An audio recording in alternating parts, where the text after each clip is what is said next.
Benvenuti a Viterbo, a hidden gem in the Lazio region of Italy, where ancient walls surround a town rich with Roman history, thermal springs, and Renaissance charm. But this weekend, the scent of tradition is replaced by the smell of race fuel as the cobblestones give way to curbs and the old world calm is shattered by the thunder of kart engines. Viterbo may be known for its popes and palaces, but for the champions of the future, it's all about pole positions and podiums, as this weekend it plays host to round 3 of the Champions of the Future series that is being held at the Leopard Circuit. Viterbo, year of opening 2025, event record set by Scott Marsh earlier in qualifying with a 51.403. No one has been able to get close to that time so far this weekend. A closer look at the circuit itself, just under 1.3 kilometers in total track length. It is a tight, twisty roller coaster of a circuit.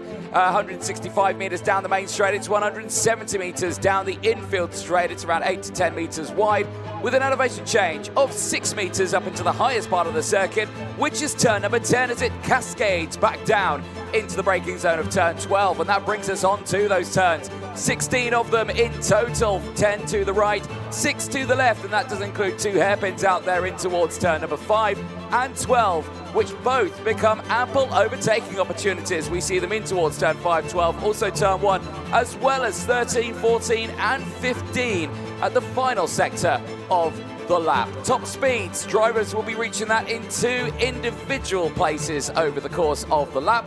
That'll be down in towards the braking zone of turn number 1 and into the braking zone of turn number 12. They'll be reaching around about 121 kilometers an hour, averaging around 90 over the course of the lap. It is a fast-flowing, tight and twisty circuit that, so far, has provided some pretty exciting races. Myself, Anthony Jordan and Andrew Mather in the commentary box for your listening delectation. Andrew, we've already had a very dramatic start to the racing. We've got 10 Raw races to go, and they're going to be kicking off very, very soon. It's ramping up, isn't it? It's really ramping up here.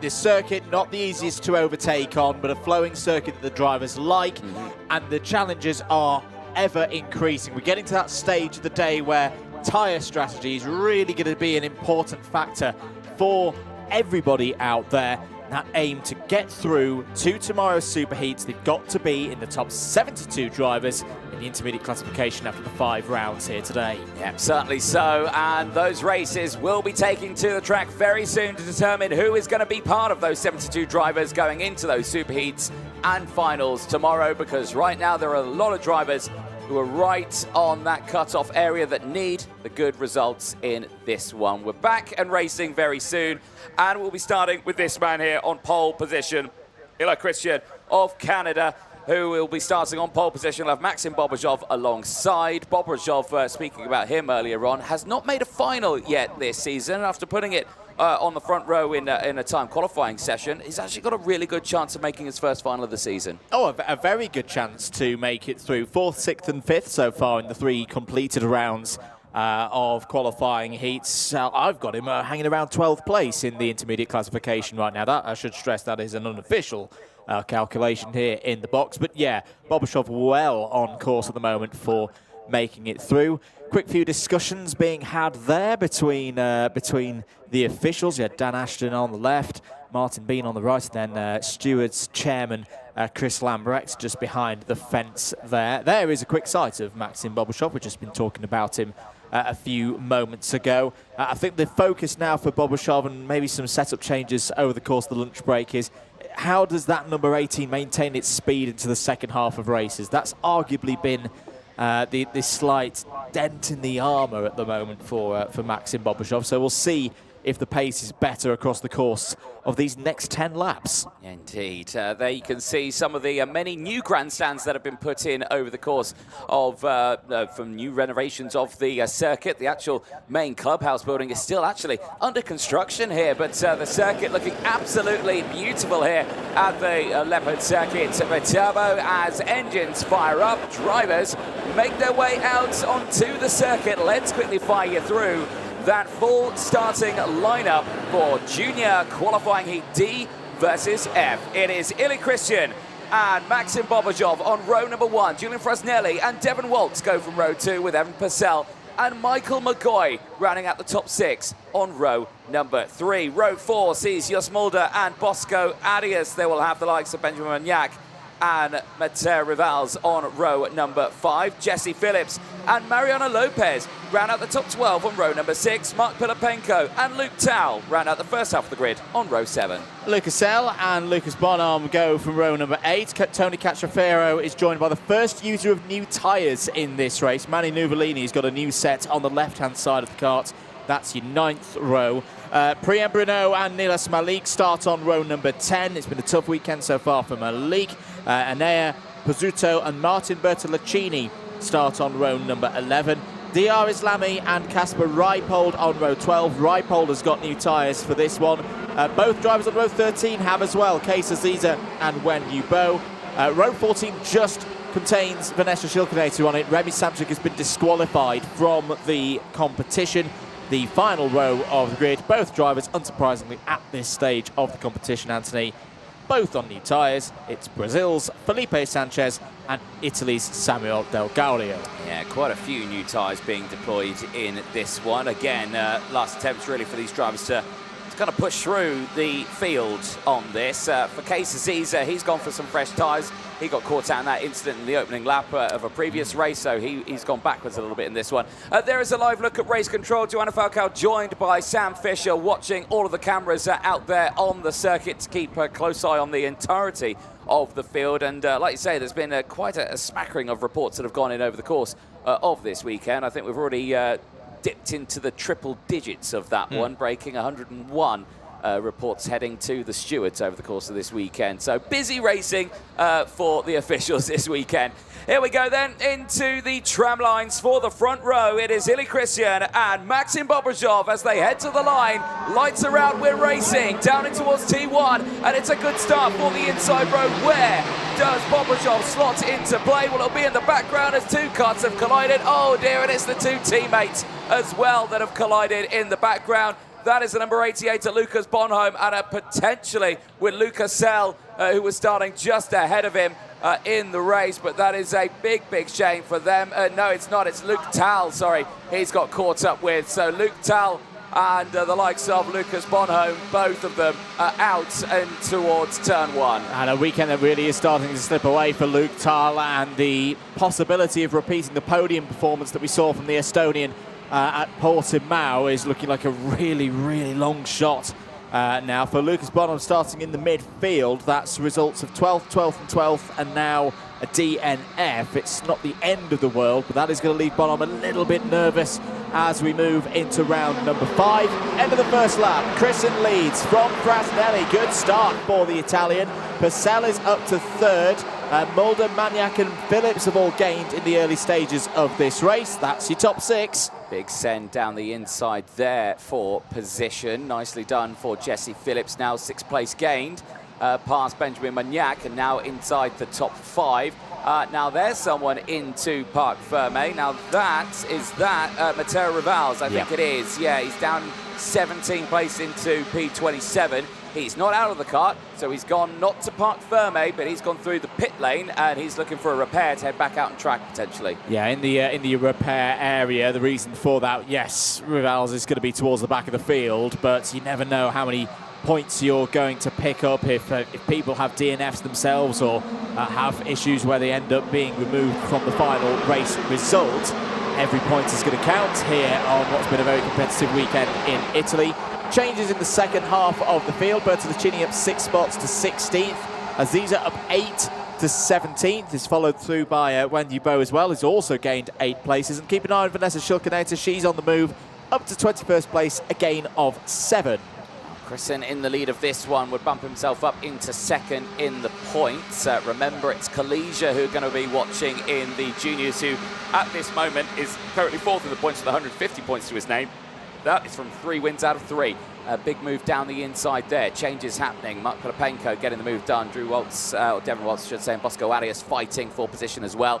Arias on the charge, side-by-side moments here. Lucas Sell not giving any room of quarter there to Brian Bruneau, who pushes him backwards down another spot. Yeah, good stuff there from Lucas L to stay committed to the cause and gain a position. Not good news for his compatriot Mani Nuvolini. The Nuvolini is under investigation, potentially for causing an incident. I will note as well that Nuvolini was starting immediately behind Lucas Bonham and Luke Thal at the start of this race, and as we know, both of those drivers are out after that incident on the first lap that befell them. Yeah, 65 has retired now. Well, there we go, confirmation. That is Mateo Raval's. Yes, he did pull into the pit lane, but now has retired. So that car now has gone into park for May. So big shame for him. Eyes on this field now as a smattering of investigation flags coming out now. Mani Nuvolini, the latest recipient of that, for potentially causing a collision. The number 55 machine, who is down currently in 19th place. Eyes on this. Top four relatively close.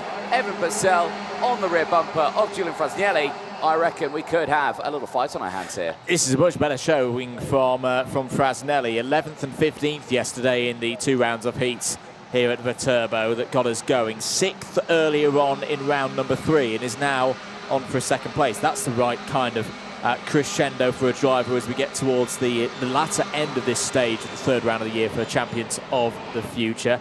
And it doesn't look like he's under too much pressure as well from Evan Purcell there in 3rd place. Here's a good scrap a bit further back. This is the number 16 of Mark Pilipenko, just ahead of Maxim Bobrishov, Devin Waltz and Bosco Arias. We've seen Bosco Arias trying to get his season back going again. Has had a tough time in that number 27 car. They're all fighting over 8th place at the moment. Meanwhile, back at the front, no change. Still Christian leading by about half a second.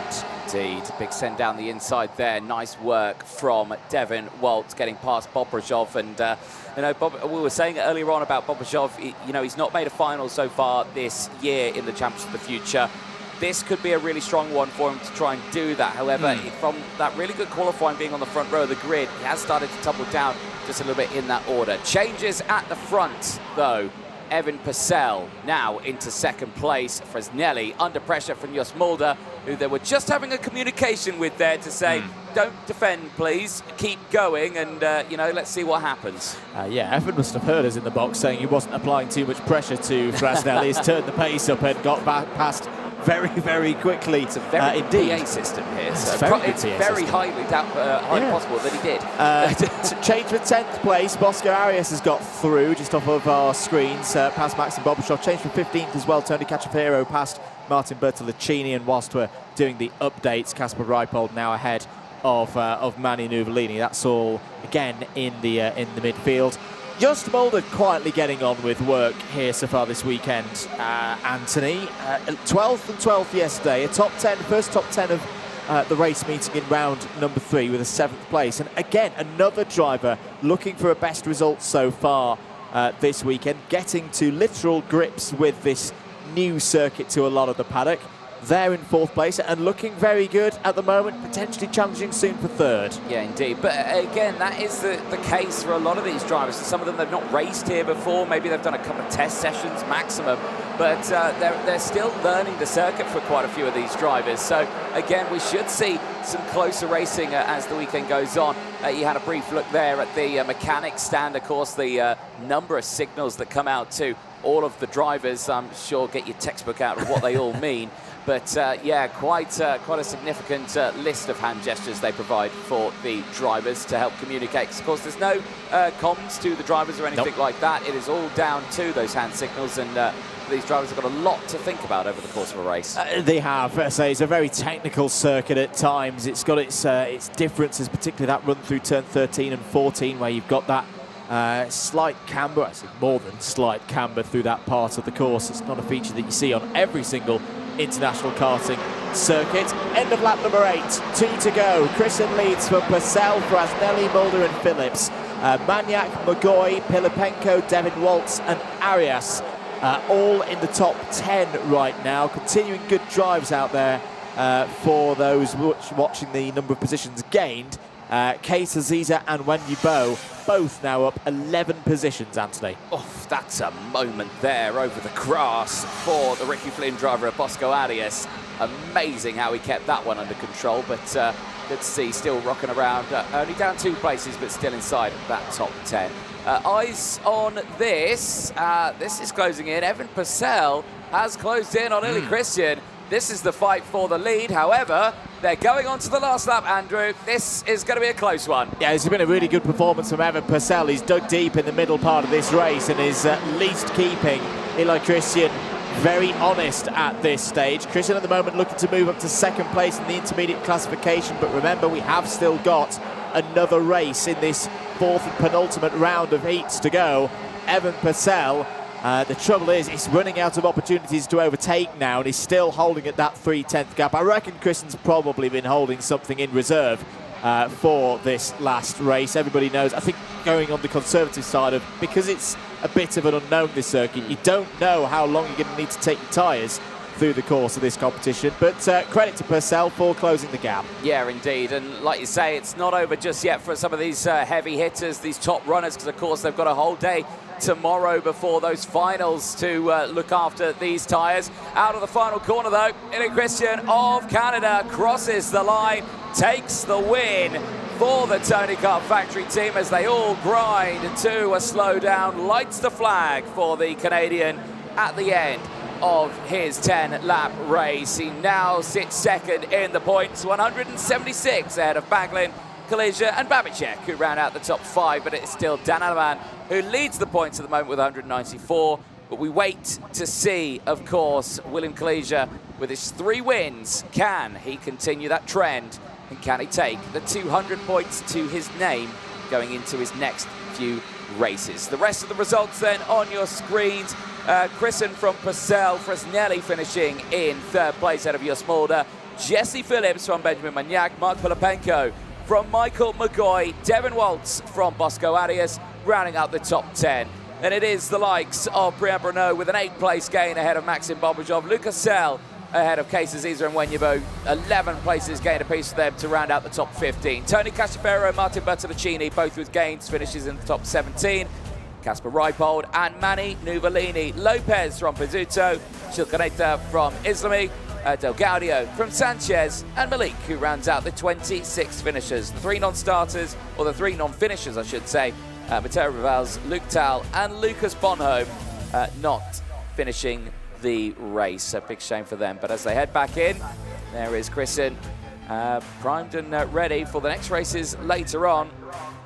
2nd in the points, of course, clear by at 12 points from the next driver in that one, which is Noah Baglin. But like we say, Kalijah is going to be the one to watch. Let's have a look at the start. Keep an eye on the 2 victory lanes who are in the middle of that pack. Unfortunately, Lucas Bonhomme and Luke Tal just getting caught up there. And then, unfortunately, they would go no further. Very lucky for the drivers behind to find their way through. But rule number 1 of racing, don't hit your teammates. But unfortunately, at the start of those races, that is easier said than done. There was Bosco Arias with that huge moment at the exit as well. Jesse Phillips making the moves in the early stages, also pushing his way up, and you can see the communication coming in thick and fast. Matteo Rivals, not sure what happened there. Now, he was looking down at his kart saying there's something wrong with it. Later, would retire, would not rejoin despite coming in for a repair. It wouldn't go his way, and unfortunately ending that race as the latest and last of the retirements. Like you say, there were some big movers through that race. Case Aziza and Wenyu Bo, 11 places gained for them, 14th and 15th. The fresh deployment of tyres helping them out as the rest of the drivers are putting themselves in position. Devin Waltz was another driver to keep an eye on. It's the same as Drew Waltz made a big moves earlier on. Devin this time around dropping back 5 places, but still right there in the fight. Close to the line, Purcell managed to close in, but it wasn't close enough. Illy Christian takes the win ahead of Evan Purcell with that checker flag. Just 0.3 of a second separating them going into their next races later on today. Well, Andrew Mather has made his way down to Parc Fermé. We'll be chatting with our drivers very, very soon, I'm sure. But at the end of those first races back after the lunch break, it's still a similar story for those front runners. The pace is still quick, We are seeing now the drivers starting to make their way through the field. Let's head down to Parc Ferme. Andrew Mather, it's over to you. Thank you very much, Anthony, here with our winner, Eli Christian. Eli, the weekend keeps going well for you. Another 50 points in the bag. Yeah, this week has been going great. From quali we were pretty fast. We had a few decent heats, one that was not that bad. And now we're trying many things, but now we're seeming to get a good pace. So. And do you feel around this circuit, with it being a new one to a lot of the paddock, that you've got a bit more of an opportunity here this weekend? Yeah, the circuit is new for everybody. I've already driven here once, but it's a very nice circuit. I like it a lot, and we see how it goes tomorrow. Talk me through the latter stages of that race. Evan Purcell was closing pretty quickly, had some strong pace in the second half. Were you just managing tyres? Yeah, I saw I had a gap. I was not pushing too much, but I was looking back to be sure he's not too close. But yeah, he was very fast. Good stuff, Eli. Thanks for your time. We'll have a little wander over to the man in second place, Evan Purcell. Evan, really strong race. It was one of those wonderful times where I say you weren't pressuring someone in the race and then you turned it on. Yeah, I was just really fast, so I was catching. I say if I had one more lap, I would have got LA and got first, but it's still good points in the bag. And the move as well to Ricky Flynn Motorsport, you've made it mid-season, new chassis for you as well. How's it going for you? The team I was with just wasn't good enough before, and then Ricky Flynn's just different level. I just can't thank them enough, and same for GFR as well for the power. It's amazing. How do you build now? One more round of the heats to go. It feels like you've got a bit of momentum on your side now. Yeah, 100%. The first heat wasn't the best result. I got quite unlucky, but the last heat, now I'm just going to give it a hard push again and try and finish top 5. Fantastic stuff. Thanks for your time, Evan, and keep working hard out there. Good thoughts from the drivers there, the top 2 in that last heat. Anthony, back to you in the box. Thank you very much, Andrew Mather down there in Parc Ferme. Yeah, great to chat to some of the drivers down there, their thoughts of how this race weekend is going, and of course their season as well.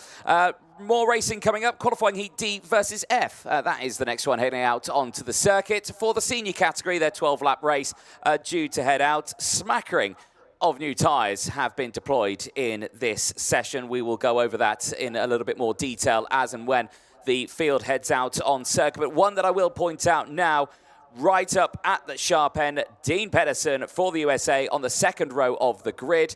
On the right, on the left-hand side of his kart, has deployed a fresh set of tyres. But it's the man on the front row for this one from Denmark, Marco Gas, the one that we will be watching over the course of this one. He's got a prime starting spot here for the Koski Motorsport team. What can he do in this? Ramika's alongside, Filippo Sala right behind him as well. And, of course, those brand new tyres of Dean Pedersen as well on board. That's going to be the tricky one to try and deal with over the course of this race. But everyone priming themselves ready to go for this one. As, like you say, it's getting to that crunch time now of the weekend where you're going to see these drivers really try to push through. That's why we're seeing nearly the entirety of this grid. Probably easier to tell you who hasn't deployed fresh tyres. Well, one who definitely hasn't, this man here, Thibaut Ramikas for the VDK Racing team. Who starts this one on the front row of the grid. And again, relatively decent results over the course of the weekend so far for Thibaut Ramikas. Again, just pushing himself as far as he can go up in that order. He doesn't, at this moment, sit inside the top 8 in that intermediate classification. However, of course, when he goes out on track, that will potentially change. Ross Upton there, Chief Pre-Grid Officer, showing the 1-minute board ahead of this next race. Filippo Sala, slap on the helmet there for him as he's ready to go. But he has always got a smile on his face. Has had a tricky season for him. His pace has been absolutely excellent. He's just been struck with some bad luck over the course of this weekend. I'll be keeping my fingers crossed for the young Italian to see what he can do over the rest of the racing here this weekend. But he's not alone in and around that top section, of course. Like you say, right behind him, he's got Australia's James Anagnostiidis as well. James also providing some really good racing action this weekend. Keep a close eye on him. He'll be joined by Jacob Mikalev alongside as well. Well, that's a prime viewing spot location. That's in the car park, I'm going to say. Top of a hill, on top of a ladder, looking over the fence. That is a great viewing spot. I hope he's got his sunblock on, though, because it is very, very warm out there.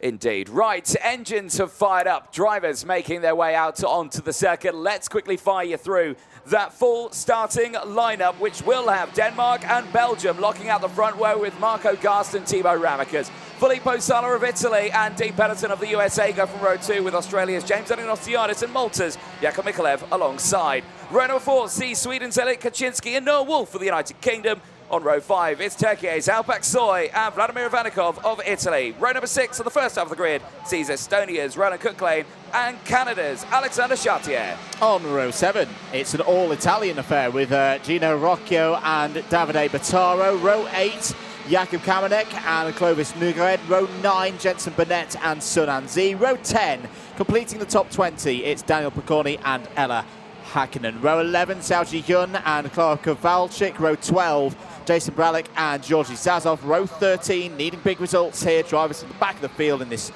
field of 26. It's Kuba Raisky and Romeo Roussel. As you've pointed out there, Anthony, was having a little listen on the way back to the box here. A lot of new tyres being deployed in this race. I think that's going to be particularly interesting for the likes of Soy, Wolf, Anagnostiadis, because they're not at the very front of the field. They won't naturally at first get that field spread advantage that we've seen so far this weekend. They are almost the first vulnerable drivers to all of those drivers in the midfield and the lower third on those new tyres. There's a quick look at the scores on the doors. Craigie 179, 3-point lead over Kuman.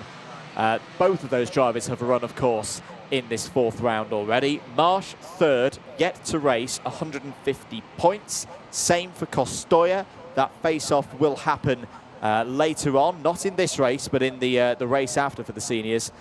Kelleher and Batig also in the top 6. So a good opportunity here, I feel, for these drivers. None of the very top scorers so far this weekend in this race can often be an opportunity for someone to get a bit of momentum going. No, exactly that. And let's see how it all transpires in this one, because into the tram lines they go. Lights are out, we're racing down in towards turn number 1. Again, brilliant stuff for the inside road, but what's Ramekers on the outside? It's a little bit of contact between himself and Filippo Sala, but Sala goes through as there's drivers off onto the grass. Noah Wolf on the outside, you can see him trying to go the long way around the outside at turn number 5. My goodness, did he get about 2 places there? That's a beautiful start for the field. But as they head through, it's side by side, and it's Sala, Italy, on top here at the Viterbo circuit. Well, that's more like it from Filippo Sala, who's had a bit of a quiet weekend so far. James Anagnostiadis has had a good start. I like to see this from those who are not on the new tyres. They've got to be aggressive in the early stages of this race. Sala's trying to close the door here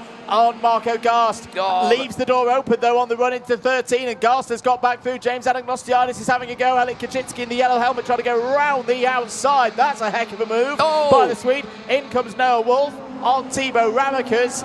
5 rounds of heats are starting to turn up the heat now. Gast leads from Sala, Kaczynski, Anagnostiadis and Wolf. That's your 1, 2, 3, 4, 5 at the end of lap 1. Ramekers will not be happy with Wolf from that move there into the final corner, but they're focusing on their racing as Wolf has just made another back past the likes of James Anagnostiadis, who had a brilliant start in this and unfortunately out of the race is, I believe, Sunan Z, that is, who's out of the race. The driver of the 286 for Victory Lane Karting going no further. There, though, Thibaut Ramekers has got Dean Pedersen on his rear bumper. Remember, Pedersen has the fresher tyres as down the inside. Filippo Sala is going down the order now here. It was right at the sharp end, leading the way, but now tumbling down to P6. Well, it's all gone wrong for Filippo Sala. Very quick start, but it starts to unravel now. Has he taken a little bit too much out of his tyres in the early stages of this race? End of lap number 2, Gast leads from Kaczynski by just under 0.2 of a second.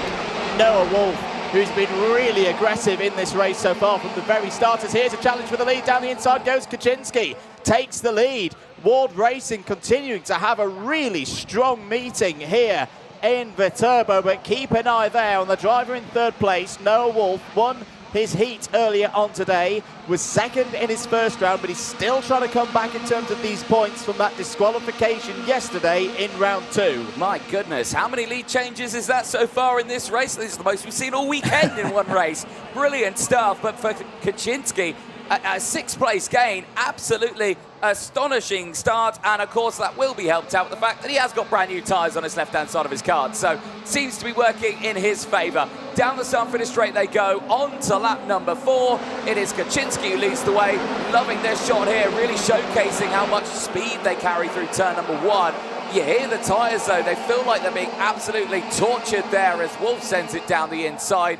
He deployed his fresh set of tyres earlier on. Garsk is going to fight it back though, and through goes Vladimir Ivanikov. Thank you very much, says Ivanikov, and moves up now 7 places. Super response there from Marco Garsk to go back on the attack straight away. Wolf with another aggressive move, gets back ahead of Ivanikov. Oh, there's issues down at turn number 6. Out is Romeo Roussel's 274. Out as well there was that one of the CRGs? No, I think it was the MP. That was the MP, yes, Jason Bralick. Kubarajski's falling down the order as well, though, so I think Kubarajski was also involved in things down there on the CRG. Meanwhile, again fights through turn 16. Well, we've been waiting for this all weekend. They are running well now through that latter part of the course. Back at the front of the order, though, Kaczynski's gone. Kaczynski's disappeared up the road as there goes Ivanikov down the inside of Wolf for 3rd place. What a performance this is from the Swede. 52.919, superb stuff. Noah Wolf doing his best Italian impression there, down in towards turn number 10, but showcasing the frustration that is coming out of this. You know, he's probably thinking this is a pointless battle of what we're doing, but remember, Vanikov's got the fresh tyres on board. That's why he's going for these moves. Wolf deployed them earlier on. He's going to be on the back foot in this race. He needs to just let it unfold on this, but of course, if he feels like he's got a moment to go for a move, of course he's going to go for the move, so it's understandable where you see that frustration. There is a look at Kaczynski and Ivanikov, both of them with the fresh tyres on board, pushing through, and that's why we're seeing a very hectic race in this one, Andrew. A lot of drivers at the back who have got fresh tyres and are really putting them into good use right now, as Ivanikov down the inside of Marco Garsk. And that's a perfect example here. Garsk, who hasn't got the fresher tyres, they deployed them earlier on.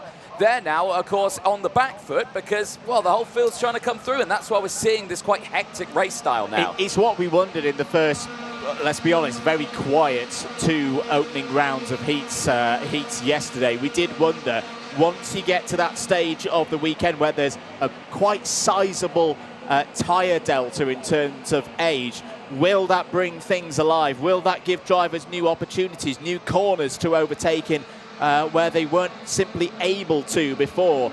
The answer to that question is yes. Again, look at the lead that Kaczynski's got here. Really efficient work through the field here from Elliot Kaczynski. If he's going to win this race, it's going to be the first few laps with the key. The fact he was able to get through his 6 positions of drivers without new tyres simply quicker than everybody else. The gap now nearly 1.5 seconds. He's holding the sector times of Ivanikov as well. And I say Ward Racing, they've been doing some great work in the juniors with Dan Alleman in particular. They really have found a bit of a setup edge, it seems, in race trim. Yeah, they certainly have. You saw there the notification, unfortunately, Dean Pedersen in the 254 machine, currently sitting in 8th place, is the latest recipient of an in-race 5-second time penalty for causing a collision. But eyes focus on the battle here. Wolf and Garst, currently P3 and P4. Down the start-finish straight, could we see a move here? Pole 3, one car touching wheels, and then spins himself and the other guy gets collected. Then the guys behind couldn't avoid. Well, there you can see race control keeping an eye on all the racing. They're reporting back to the officials out there who see the incident unfold and get the clarification from the race control team as to exactly what transpired.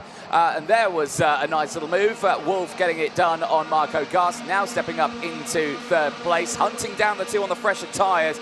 Now Vladimir Ivanikov with the clean air is setting the fastest laps of the race here. The gap, 1.2 seconds, slowly but surely is getting reeled in. He's getting reeled in, but I wonder if, again, this is similar to what we saw in the previous race with Dan Alleman, that Kaczynski is in that phase of just manage the gap right now, even let it come down to 0.3, 0.4 of a second. As we've been talking about earlier in the day, this isn't a circuit with the biggest slipstream opportunity, so you can afford to allow a rival to close in a little bit if it means that they're using their tyres and you are not. There is a quick look at the bottom right-hand corner of your screen at the top 6 as things stand in the intermediate points. Craigie, Newman, Marsh, Destroyer and Kelleher all not in this race. So Ramekers is moving up to 6th place right now. Batig dropping 1 spot. And Noah Wolf is now into the top 8 as well, we can tell you.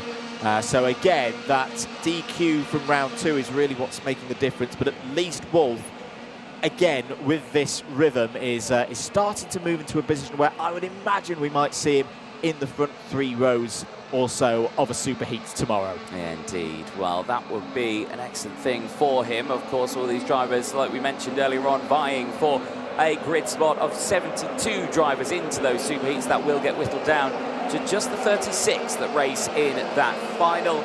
But of course, all drivers at this moment are fighting for some championship points. 25 championship points up for grabs to the leader of the intermediate classification, and we will find that out at the end of today. Biggest mover on your screen, Vladimir Ivanikov, like we say, in 2nd place. The gap down to less than a second with 2 laps to go, Andrew. We could see a fight here, but I don't think it's going to be close enough. No, again, I think Kaczynski is just bringing this one home, as it were, and he's doing a really, really good job with it as well. But for Ivanikov, this could be the kind of performance that really gets a weekend going. Solidly inside the top 20, or was inside the top 20 heading into this race in the IC. Has been in the top 10 quite consistently. So, you know, you again could start seeing a driver striking into the points-paying positions, the championship points-paying positions with this kind of form. We're on lap 11, 1.5 laps to go. We're having a quick look here. The battle for 6th place between Australia's James Anagnostiadis and Belgium's Thibaut Ramekers. Indeed. Fight is on down in the field as they're going through your shots. Gino Rocchio looking very calm and controlled here, just wanting to pick up the pieces. Currently has a gain of 4 places right now and is right behind these 2 fighting. And he will see what he can do. You can see as well the likes of everyone fighting into position as off the track, right in front of our commentary box, disaster for Jensen Burnett, who was actually quite a high mover in this race. The driver of the 271, who was just outside of the top 10, has come to a grinding halt, unfortunately, and is out of the race, albeit on the final lap of this race. And right at the front, another driver who's gained 6 places so far. Ilya Kaczynski is heading to the line. Is indeed over the top end of the circuit. Downhill now through 11th. There is the stranded 271 of Jensen Burnett. A real shame for the Canadian. He'll still score points, of course, but not for the kind of position that he would have imagined a couple of laps ago. Kaczynski continues to be closed in here, but as long as he can get off the final couple of corners, he's going to win this race. Ivanikov has pushed hard, but simply did not have the efficiency in the early stages of the race. Kaczynski wins. Ivanikov 2nd. Noah Wolf in 3rd place. 4th for Garst. In 5th place, it was Aksoy, Anagnostiadis, Ramekers, Pedersen, and Rocchio all inside the top 10. Completed by Clovis Nougared. Good race, that quite dramatic in the early stages there, Anthony, but it settled down, and 50 points on the board for the Swede. It certainly was a dramatic opening one on that one. Everyone scrapping for those positions, but like you say, Kaczynski with that deployment of tyres having a very, very strong performance in that one. They will all make their way back into Parc Fermé while we go over the full results from that one, because a very, very dramatic race that saw multiple retirements. Only 19 karts finishing that race, but it was Kaczynski who took the win ahead of Vladimir Ivanikov, Noah Wolf from Marco Garst, Alpak Soy from Anagnostiadis, Ramekers from Pedersen, Rocchio and Nougared that round out the top 10. Chartier from Mikolev, Pataro, Sala, Kamenek, Zhao, Hakkinen and Cook-Lane round out the 18 finishers. Klarica Wolczek rounding out the 19 karts that finished that race. Everyone else was retirements. Jensen Burnett retiring, Daniel Picorni, Jakub Rashki, Jason Bralek, Roman Russell and Sun Aziz all not making it to the checkered flag, and a big shame for them. Indeed, so those drivers will get ready for their 5th and final rounds of the heats for Group D. They will be out at 3:45, if I'm reading my lines correctly. For Group F, a little bit of a longer wait, 4:25 for them for their final heats. So do keep up to date with all of the results over on the Champions of the Future website for all you statistics fans out there, whilst we have a look at some of the highlights. And right at the get-go, there were many of them. Unfortunately, Sana Z, right at the beginning of that race, not getting the run he would have wanted. Drama for him at turn number 3 and out in the opening phases of the race. Wolf with a really decent start. You can see he was side by side with Ramakas. He would later get the move down in towards the final corner. Sala taking the lead. Now this was the moment where I thought, right, okay, Sala's in the lead. We're going to see some Italians fighting right at the sharp end here. Unfortunately, it didn't go his way because look at this. It was Marco Gas right back to the inside, just squeezing the way through. And you could see how the tyres just didn't go for him there. They didn't grip up. They are old tyres, and he went straight up the banking there, and that's really the moment that Sala started going backwards. Yeah, in the end, 14th place for Sala, as there was an example of the aggressive driving from Wolf on Thibaut Ramakas. Later on in the race, good move from Kaczynski. That was the key one. What really impressed me with this run, Anthony, was just how efficiently, I'll use that word again, Kaczynski was able to work his way through, get himself that 1.5 second lead and then be able to sit on it. Helped a little bit as well by this scrap between Wolf, Garst and Ivanikov. They went back and forth. All of them wanted to be the chaser of Kaczynski. This lost them a little bit of time. Wolf eventually would get down the inside of Ivanikov for 3rd place. That was the moment where we would see Romeo Roussel for VDK competition out of the race. Jason Bralick and Kuba Raisky would also go in all of that one. Ivanikov down the inside again on Garst. Marco Garst, after a difficult day yesterday, Anthony, has impressed me once again here with these heats. He seems to be back on form. Yeah, exactly. And a nice little drive for him there and not dealing too much with that pressure and finishing in P4. Well, they've made their way back to Parc Ferme. Next race is coming out very, very soon. Back over to the junior category that will be heading out. We'll see the likes of groups A versus C coming up next before what will be a very busy day tomorrow, of course, with the Superheats and finals. But we're going to take a short break. Don't go anywhere. We'll be back with live coverage of the Champions of the Future, round 3 here in Viterbo.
Welcome back, ladies and gentlemen. If you're only just joining us, you are watching live coverage of the Champions of the Future, live here from the Viterbo circuit, just north of the capital city of Rome. Okay, junior qualifying heats, A versus C is the next one to take to the track. The 1 minute board up there on your screen.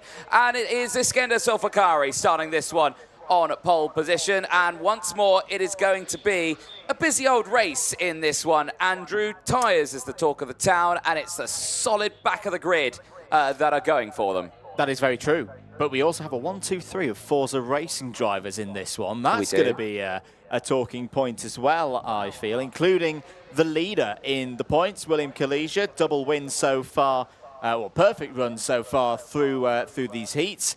So Kalesia is at the top of, or was at the top of the standings, and can go back to the summit with another good run here. But as I say, he's got his two teammates around him. Sulfikari looking to recover after that DNF yesterday. Henry Domain is championship leader, so he's going to be in a full frame of mind to say he needs to go and win as many races as he can.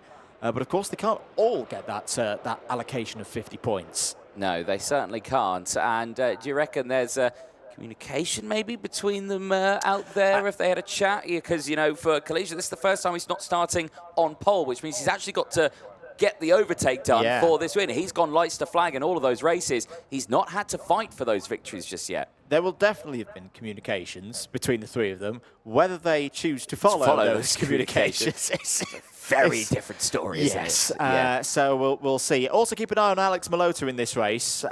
Fourth on the grid, has had some very good results so far this weekend. Third, and second. Could this be the moment where we see Slovakia's driver get his first win? Well, certainly could be the case. Let's find out as the field starts up their engines. They head out onto the circuit, and we'll fire you through that full starting lineup, which will have Turkey Iskender Sulfikari once again starting it on pole position, joined by effectively the current points leader, William Kalijah, on row 1. Henry Domain and Alex Malota on row 2. They'll have Sebastian Eskandari and Azure Osteen rounding out the top 6 on row number 3. Leonardo Gorski and Will Green go from row 4. They'll have the first off the brand new tyres on the left-hand side, Jean-Matteo Rousseau of Panama, joined by Gregor Callis of Sweden inside that top 10. Daniel Miron-Lorente and Manuel Miguez go from row number 6. They'll have the likes of Valerio Vidapiana and Antonio Pizzoni on an all-Italian row number 7. On row number 8, it's Alessandro Truchot and Olivier Sini, Jarlath Sayo and Amir Sabarov. They go from row number 9. Completing the top 20, it's row 10. It's Everslod, Saji Soslovsky and Antonio Cocchianella. Sam Hugon and Lillian Scarborough, they go from row 11. It's then Nicola Stanley on debut, or first appearance in Champions of the Future 2025. Joined by Angelina Simmons-Torres on that row of the grid. Row 13 is Nathan Kappen and Emiliano Hernandez. Row 14, Mika Rönitz and Victoria Farfus. Row 15, Mikhail Sayak and Yanis Kolovos. Mohamed El Bazaki completes the 31 drivers due on this field. I do believe we've got everybody at least out on circuit, but there are problems for MP Kart Racing's Mika Rönitz, who I can see out of our commentary box window, is stranded at turn 5, is out of the kart, out of the race. So we're down to 30. I was about to say that Mika Rönitz, of course, had a retirement in his previous race, has a DNS in this one. That, unfortunately, it's the first time I'm going to say this weekend. I think that in terms of competition is weekend over for Mika Rönitz. Yeah, the chances of getting to the superheats with results like that, and obviously a tough qualifying as well to boot, it's a very challenging thing to try and achieve despite his very best efforts. Right then, into the tram lines once more. Are we racing in OK Junior? The answer is yes. As they head down in towards turn number 1, the two teammates go wheel to wheel, but Domain goes down the inside, and Kalijah, who needs the win, has dipped down now into 4th place at the expense of the Hangman Racing driver of Alex Malota, who heads up into P3. The field head out of the exit of turn number 5. They are 3-4 wide as they head into that tight, twisty section, as they head up the hill into the highest part of the circuit now, up turn number 10. So this is going to be the test for William Kalijah to try and fight his way back through, try and gain as many positions back as possible. Sulfikari leads, Domain P2, and then Alex Malota, spoiling the party at the moment for Forza Racing, is there in 3rd place. Good defence, though, last time around through turn 5 for Kalijah, because he was under attack from one of the fusions, which will be Asher Osteen for that 4th place. Bit of shuffling in the second half of the field, but end of the first lap. So Forza Racing 1-2, Sulfikari from Domain, Alex Malota 3rd, Kalijah, Osteen, Eskandari Morandi, Will Green, Gorski, Pitsonia Jr. and Viapiana. That is your top 10. Certainly is, and Leonardo Gorski certainly looking like he's looking a little bit racy there, trying to get his nose down the inside. Where is Jean-Matteo Rousseau at the moment in all of this one? He's gone backwards a little bit in this, has the highest ranked driver with a fresh set of tyres on board. And we may see that fighter come into play later on. Slightly defensive there, going down into the hairpin. That is around the, I think that is Jean-Mathieu Rousseau that I was seeing on our screens, going for those defensive postures. There, though, as they exit out, Gregor Callis all over that rear bumper of Valerio Virpiana. They are battling away nicely here, but all in around the top 10. So we'll keep a close eye on that one as they head back over the start-finish line. It is still a strong start for your front runners, and crucially, Zulfikari holding strong at the front as down the inside. Nice little change there. Asher Osteen on the move. Yeah, good move for 4th place on points leader William Kalija after 3 rounds of intermediate heats. Out is the 46. It's one of the forces. It's Jean-Mathieu Rousseau. Jean-Mathieu Rousseau. Now, I will point out he's facing the wrong way out of turn 5 rather. Oh, that's a bit of a strange one. Now, was there contact with another one of the cars? Has he had an engine lock-up? If he has, it's another mechanical issue for a Forza racing machine at a similar point of the circuit where we saw Iskender Zulfikari have a problem. It seems to be the thing with Forza racing this season. Very, very quick, but sometimes a little bit fragile. And that's another big shame for him as well, because of course fresh tyres on board that is just deployed, and they will be, well, completely wasted at that point. So that is a huge shame for him.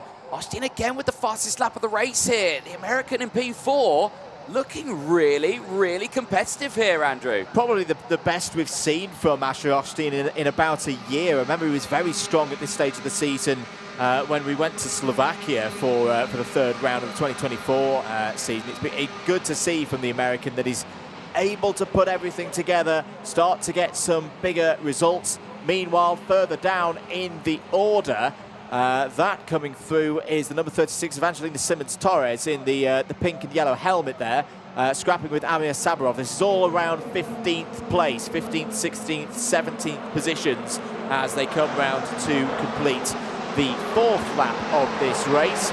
Once again, drivers knowing they need to start getting their momentum going now if they're going to be on the grid for tomorrow. Yeah, certainly so. And on that subject, as down the inside there, very close moment there indeed.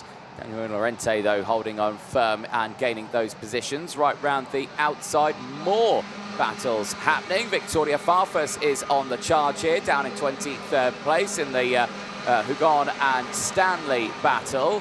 Emiliana Hernandez still there as well. Back up at the sharp end of the field, Domain and Malota very closely followed by Asher Osteen and Kalija.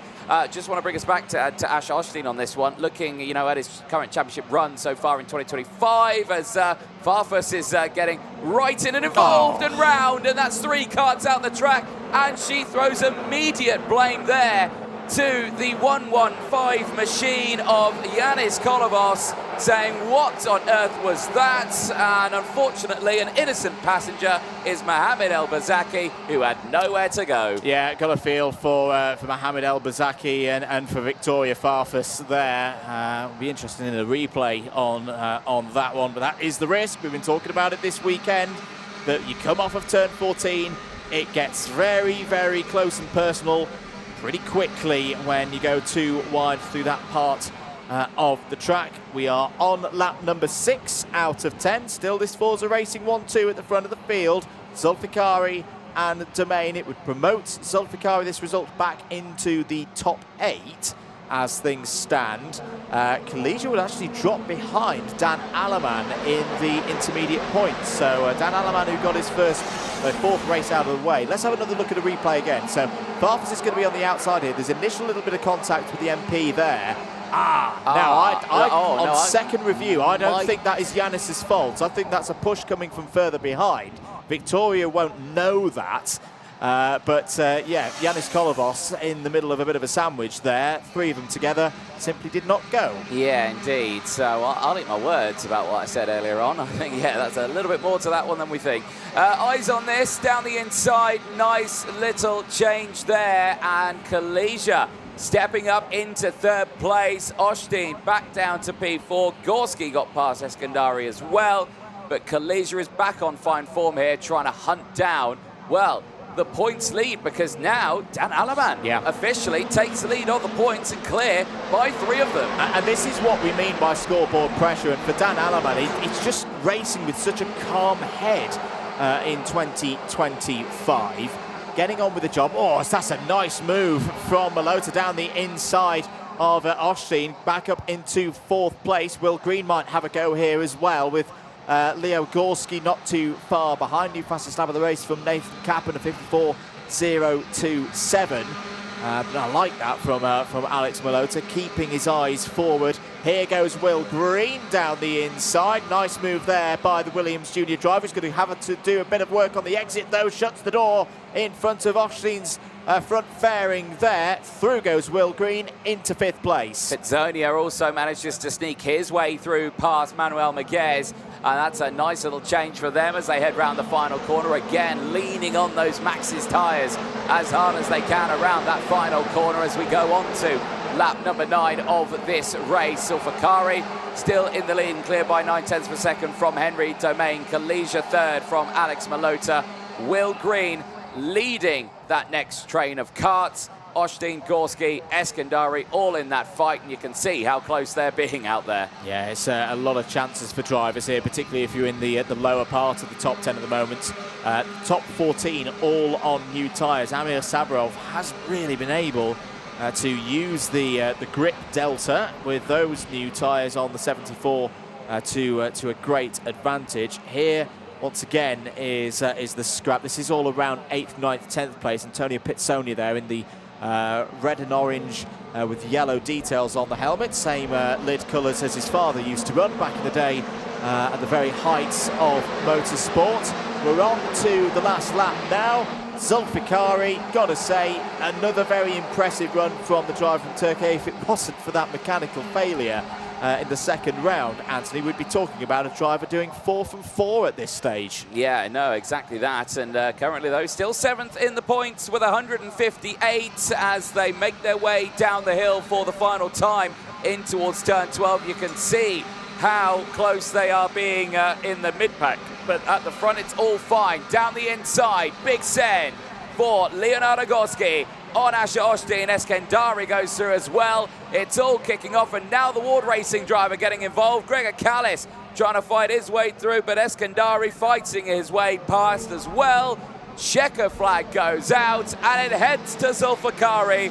It's a Forza Racing 1-2-3 here in Viterbo, but this time it's Zulfikari, Domain, Kalisha cannot keep that winning streak alive, and now will sit 2nd in the points with 194. It is Dalanaman, new intermediate classification points leader with 194. Well, they will make their way back to Parc Ferme. Zulfikari, Domain, Kalisha the top 3. Malota finishing a P4 ahead of Will Green. Sebastian Eskandari just at the end there, getting the move done on Leonardo Gorski. Asher Osteen, Antonio Pitzonia, Valerio Vidapiano rounding out the top 10. Daniel Miron, Miguez from Seya, Calles from Sabrov, Osachi Sudlowski finishing in 16th place ahead of Simmons. Hernandez from Cini, Cocchianella rounding out the top 20. Truchot from Hugon, Kappen from Stanley, Scarborough from Zajac, who rounds out the 26 finishers in that race. The retirements: Victoria Farfus, Yanis Kolovos, Mohamed Elbazaki, Jean-Martin Rousseau, and Mika Runitz, unfortunately not making it to the end. Mika Runitz effectively not even starting the race on this one, which is a big shame for him. Well, there you can see the kart park at the exit of turn number 14, and unfortunately Victoria Farfus's kart being unceremoniously dragged away from the barriers there. It's a big disappointment for her and the rest of the drivers involved in that incident. There is down in Parc Ferme as they head over the weighbridge. Iskender Solfakari pushing his number 69 machine onto the scales. A good fight for him there, but you can imagine a well-fought race to the end. And here's how it all unfolded right at the start of this one. Well, we were expecting maybe a little bit of grace heading to their fellow teammates of William Kalisha, who was looking for those maximum points. Unfortunately, not going his way, dropping to 4th place in the early stage of that race. It was Iskender Sofkari who did lead for the entirety of that race, just able to break away from the likes of Domain, Kalija and Malota, who did later switch back places. Action happened thick and fast throughout the field. There were some seriously big movers in the lower parts. You had the likes of Angelina Simmons, who gained 7 places, Emiliana Hernandez, who also gained 8 places. So some big changes through the field. There was tough fights, though, all the way throughout it. Antonio Pizzonia, one of those drivers, really getting stuck in that one for the Fusion Motorsport team. A 5-place gain. He was fighting with Viapiana, Ostin, Gorski, and Eskandari right at the end of that race. You can see as well, not only that, but the big moves coming from Asher Ostin, who was right up at the sharp end, would later find himself tumbling down the order. There was another one of the retirements. Jean-Mathieu Rousseau, fresh tyres deployed. Unfortunately, the race not going his way, tumbling and retiring in 30th place. More racing unfolded. Big moves as well in towards the banking once more that we saw from Angelina Simmons, just holding firm on that outside line, trying not to lose out to the Tony Kart Racing team of Aliria Ricini, trying to fight his way through the field. Then at the back of the field, the action really started to fold in. This moment here, Victoria Farfus getting tangled with the likes of Yanis Kolovos and Mohamed El Bazaki. From that view there, well, it looked like maybe that Kolovos was pushed into the oncoming kart of Farfus, but of course Victoria, looking backwards, can only see the one kart that had made the contact with her, and that unfortunately is where her blame lies.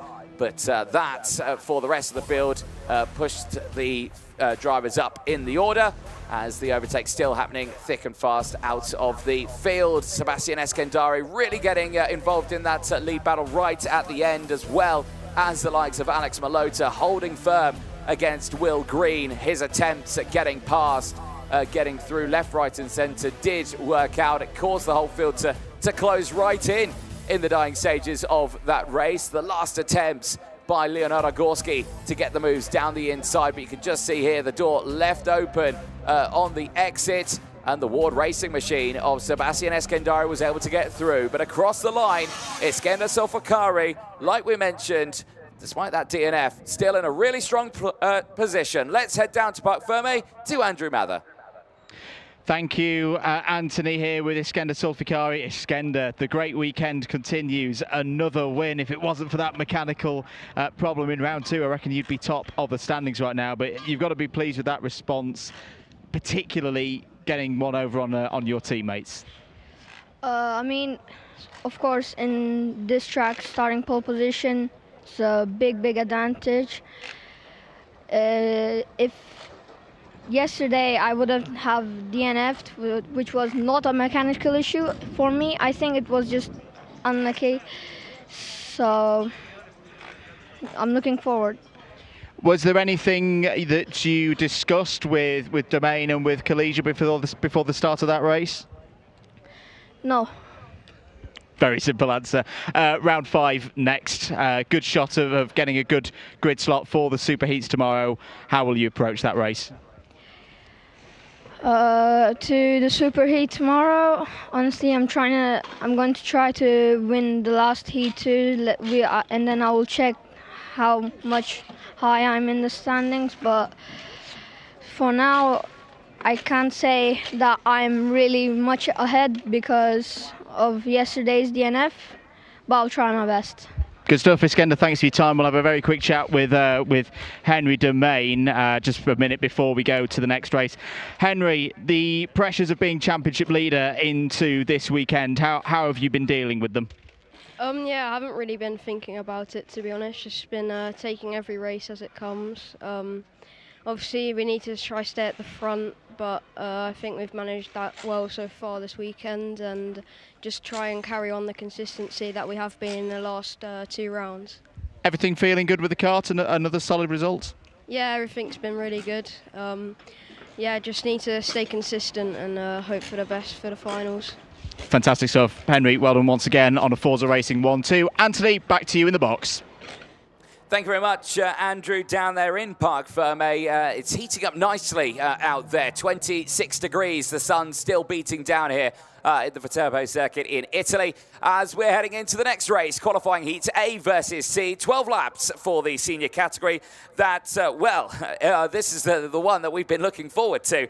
Scott Marsh and Christian Costoya on the front row of the grid, both of them on 150 intermediate classification points, both of them with 3 wins to their names over the course of their qualifying heat. This race is about to determine who will lead the points at the end of it as engines fire up, drivers make their way out onto the circuit. Let's take you through the full starting lineup, and if you're in earshot of the PA system, if you can find a spot to watch the race in this one, I implore you to do so, because it's going to be an absolute nail-biter. Scott Marsh and Christian Costoya have both deployed tyres, but have gone the opposite way around. Oh, yeah, that makes it even better from the front row of the grid. Sebastiana Pavan and Thijs Bradier go from row 2. Armin Kalia Osman and Boris Lysin round out row number 3. Luis Francis and Dmitry Matviev go from row 4. They'll have Jacopo Martinez and Zach Drummond on row number 5. A smattering of tyres once more are being deployed. Peter Stiller and Zach Green go from row number 6. They'll have Leo Nilsson and Carl Luttard on row number 7. Sky Parker and Vengal Clementson go from row number 8. They will have Luke Tal and Jorn Helder on row number 9. Maria Neto and Efim Dudanov, they round out the top 20. They go from row 10. Luna Flusha, who had a great race earlier on after deploying those fresh tyres, now will be on the back foot with Vilma Svan starting alongside. František Stadielski and Eloy Gonzalez go from row 12. Maximo Tovagino and Marcos Shelkunas round out row 13. They'll have Radek Vadra and Rahim Alabai running out the 28-kart field. Right, I'm going to just quickly confirm those tyres on the front row of the grid. Yes, can confirm it. Scott Marsh has gone for a set on the right-hand side. Christian Costoya has deployed them on the left-hand side. Both of them on 150 points. Both of them with 3 wins to their name are now about to do battle here. Mechanics are primed and ready. Grandstands filling up nicely, but again, I recommend anyone who's in the paddock who is not currently watching the circuit, please do so now, because this is going to be a fight here, Andrew. This is going to be a proper ball game out there of the tactics, the minds of how the drivers tackle these 12 laps. And I've just been hearing over the PA, has been walking back up to the box here, Anthony. That split of decisions on where to put the new tyres is very interesting indeed from these front runners. I wonder as well if there's been a bit of rotation of the 4 used tyres between these two as well. So if you're just joining us, Marsh has got his new tyres on the right-hand side of the kart. Costoya has them on the left. I wonder as well, is that a turn 1 thought as well for Marsh to just get a bit of extra bite to carry through on that potentially tight line into turn 1? We're about to find out. No, we're not, because that's a false start. We'll go round again. Well, that gives the field with the brand new tyres on board another lap to get some release agent off those tyres. Dan Ashton, Deputy Race Director this weekend, pressing the yellow button, sending the field round once again. He's in constant communication, of course, with officials out there, including Race Director Martin Bean, who is situated himself out there somewhere. I usually would... he's currently in the middle of the track at turn number 15. Field making their way back around the circuit now. Again, this is going to be, well, I hope it's going to be an exciting, you would think it would be an exciting one for the front runners. You know, both of them incredibly quick pace over the course of the weekend. Just a bit too early on the gas for me, Martin. 2, 3, 1. A bit early on the old power there, says Dan Ashton for Scott Marsh. The pole sitter, who you can imagine is feeling a bit tense now. This is an important race. Especially as a customer in the shape of Christian Costoya, whose starts have been very, very good, very shrewd so far in 2025. I tend to agree with Dan Ashton there that the speed was a little bit, that was more for the equality through the field. That previous one was a false start. Are we good to go this time? Yes, we are. Good start for both on the front row. Marsh comes across to take the challenge to Kostoya, and Marsh has won out the first challenge with Kostoya.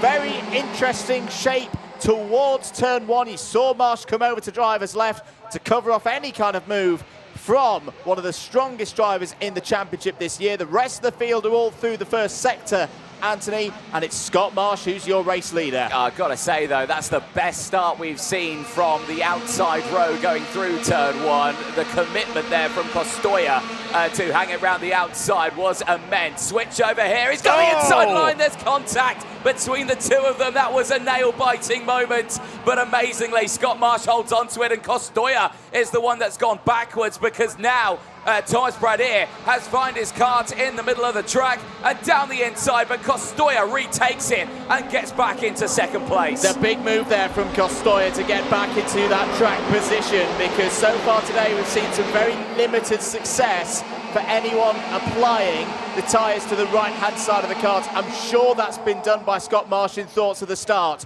making sure he gets a good run. The trouble is for him, Kostoya got a very, very good run himself as Drummond's through past the 244 of Lewis Francis. That is for 6th place. Now we'll start to find out whether the strategy on the tyres is right. It is all kicking off in the midfield over the top of the hill there through turns 9 and 10. As down the inside there, was that Martinez going for the move? Yes, it was. As wide is one of the bills. Is that Eloy Gonzalez going for a bit of a trip over the grass?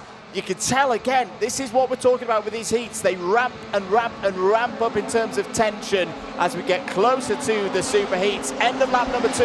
The gap between Marsh and Kostoya is 0.3 of a second. And last time around, Kostoya was exactly that same speed, that same gap, quicker than Marsh. We're going to have a real battle for the lead here. Armikari Osman getting through there on Thomas Bradier, and now Kostoya's got past Scott Marsh. A change for the lead, and that's showcasing that maybe the left-hand side is the better choice on those tyres, but Marsh choosing to go obviously the opposite way with those right-hand sides.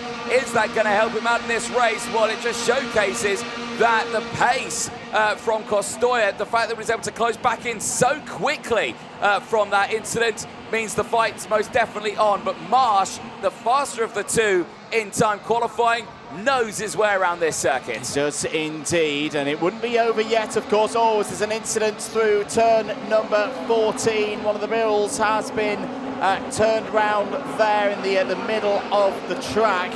And it's Eloy Gonzalez. Eloy Gonzalez, who is having a good run through the heats at this point. It's still not the end of the day for Eloy Gonzalez, but that's not the kind of result that he would have wanted. We can see that out of our commentary box window. Back with our pictures live for you at home. This is the fight for 4th place on your screens. Thomas Bradier for the Works Tony Kart team going up against Sebastiano Pavan for Energy Course. Down the hill into turn 12. Keep an eye on Zach Drummond there in the orange and blue Fusion Motorsport Prepared Kart Republic.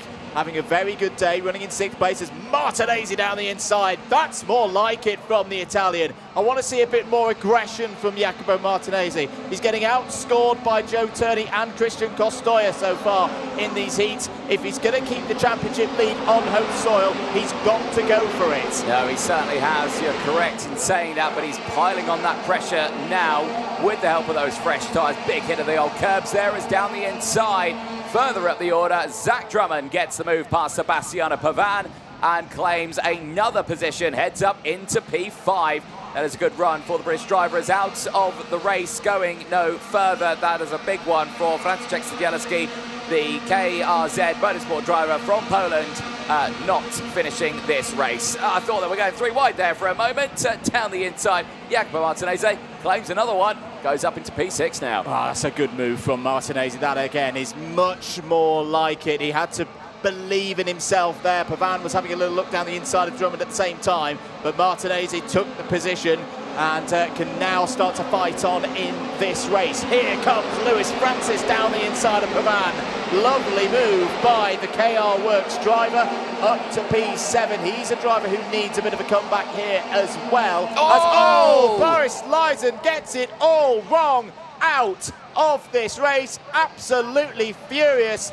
That was through turn 5. Big points gone for the Polish driver. And that is all self-frustration there. Completely misjudged the braking zone in towards turn number 5 and collects the rear bumper of the driver ahead. I'd like to see that one again, just to know where exactly he pressed down on the brake and just where it went wrong. And there, you know, that's all just frustration with himself there. That's such a big shame for Boris Lyson. I'd say he was going to be potentially in the top 10 in this race. A little bit of an update further down the field. Got to give it to Carl Lutard after his big crash yesterday. He's up 4 places in this race to P10. Sky Parker also on the attack. She's up 3 places to 12th in this one. Jordan Helder up 5 to 13th, as there's a move by one of the VDKs. Is that Peter Stiller going for a move on Sebastiano Pavan? Yes, it is.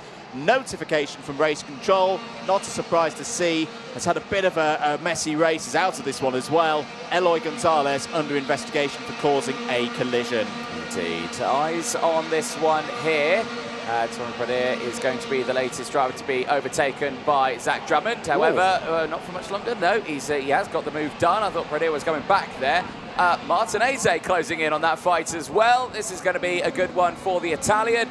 Can he get past the Frenchman on that Tourniquet racing machine that sits just a few tenths of a second ahead of him here? Back across the line they go. There is the train forming behind you, and you can see them all running just fractionally over that exit curb at turn number 16 as through the chicane they go into turn 5. Martinez down the inside. Nice little move. No drama there, but Pradere is going to try and fight it back. Not quite on the entry. Maybe on the exit. No. Thinks against it. Stays behind. Martinez now up into P5 and pushing forward to try and follow Drummond up into the top 3. Apologies for the slight technical issues on the timing tower. I can assure you Kostoya, yep, there we go, it just resets itself. Kostoya is still the race leader from Marsh, and then Kara Osman. Let's have a look at a repo. So this is the Boris Lyson incident. Up the inside of a gap that wasn't there, touched the guard in front and spun.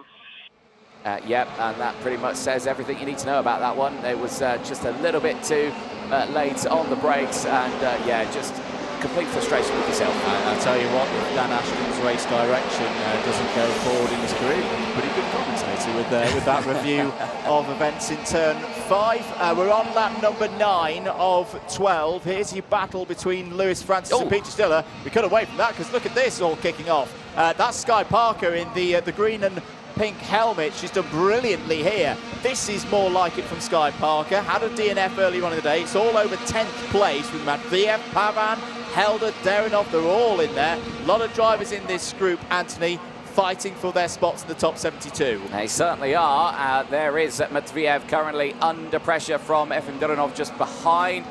Green there as well. Maria Neto is involved in this fight. You can see her just going through. It's got the likes of Vilma Svan just behind on that Birolot Racing machine. Across the line they go, but still no action down the start-finish race. When they get into that braking zone down at turn number 5, that's where it really starts to heat up for those drivers, which is exactly where they're heading to now. This time around, only one overtake, and it was from the driver in the background there. Eyes on this one, though, further up the order. Peter Stiller battling away at the sharper end of this fight. I think battling with Carl Lutard and Lewis Francis currently out on track. Yeah, with the battle with Lewis Francis has been going on for the last 3 or 4 laps. We have a look here at the 2:45. Luna Flusha, who, remember, applied or deployed the new tyres in the previous round of heats, so hasn't quite been able to make the same level of progress in this one. Has held position or I'd say that has just dropped out of the top 20 virtue to an overtake from Marcus Shulkunas, but Flusha carrying on out there. Points is going to be a little bit beyond the hopes for Luna Flusha from this stage of the event. Not quite able to repeat the same level of results as we saw in Portimao. Another notification from race control has just come in, Anthony. It's quite an interesting one. Under investigation, car 205, if I read that correctly, and that would be Zach Drummond in 4th place. Indeed. Keep an eye on that driver, because he is certainly picking up the pace on this one. And he's one of the drivers who hasn't deployed fresher tyres in this one either. So, you know, he's really having a strong race in this one, despite that fact. Eyes on this one then, going into the last lap board of this race. Warning flags, like you say, going out for him. He's got to be very careful for that investigation board for Drummond, but we'll keep a close eye on that one. He'll be heading to the stewards after this race. Final lap board, and my goodness, are we seeing not the fight for the front two, but the fight further down. Drummond with that move down the inside. Nothing wrong with that one. It's this moment here, cutting across the front, contact made with himself and the likes of Thomas Pradier, but really strong defensive posture there from Drummond, which, yeah, might see him go a little bit further down in this order. Yeah. Eyes on the front runners here. This is not P1 and P2. There is P1. Christian Costoya at the front. The battle is done. He will lead the intermediate classifications going into the final races today, and that is well deserved for the young Spaniard. That is a big win if you are Christian Costoya. He has won out in the battle of the undefeated drivers. Scott Marsh's P2 does mean that he holds inside the P2 in the intermediate classification, but will enter the final round of races with a 6-point deficit to Costoya.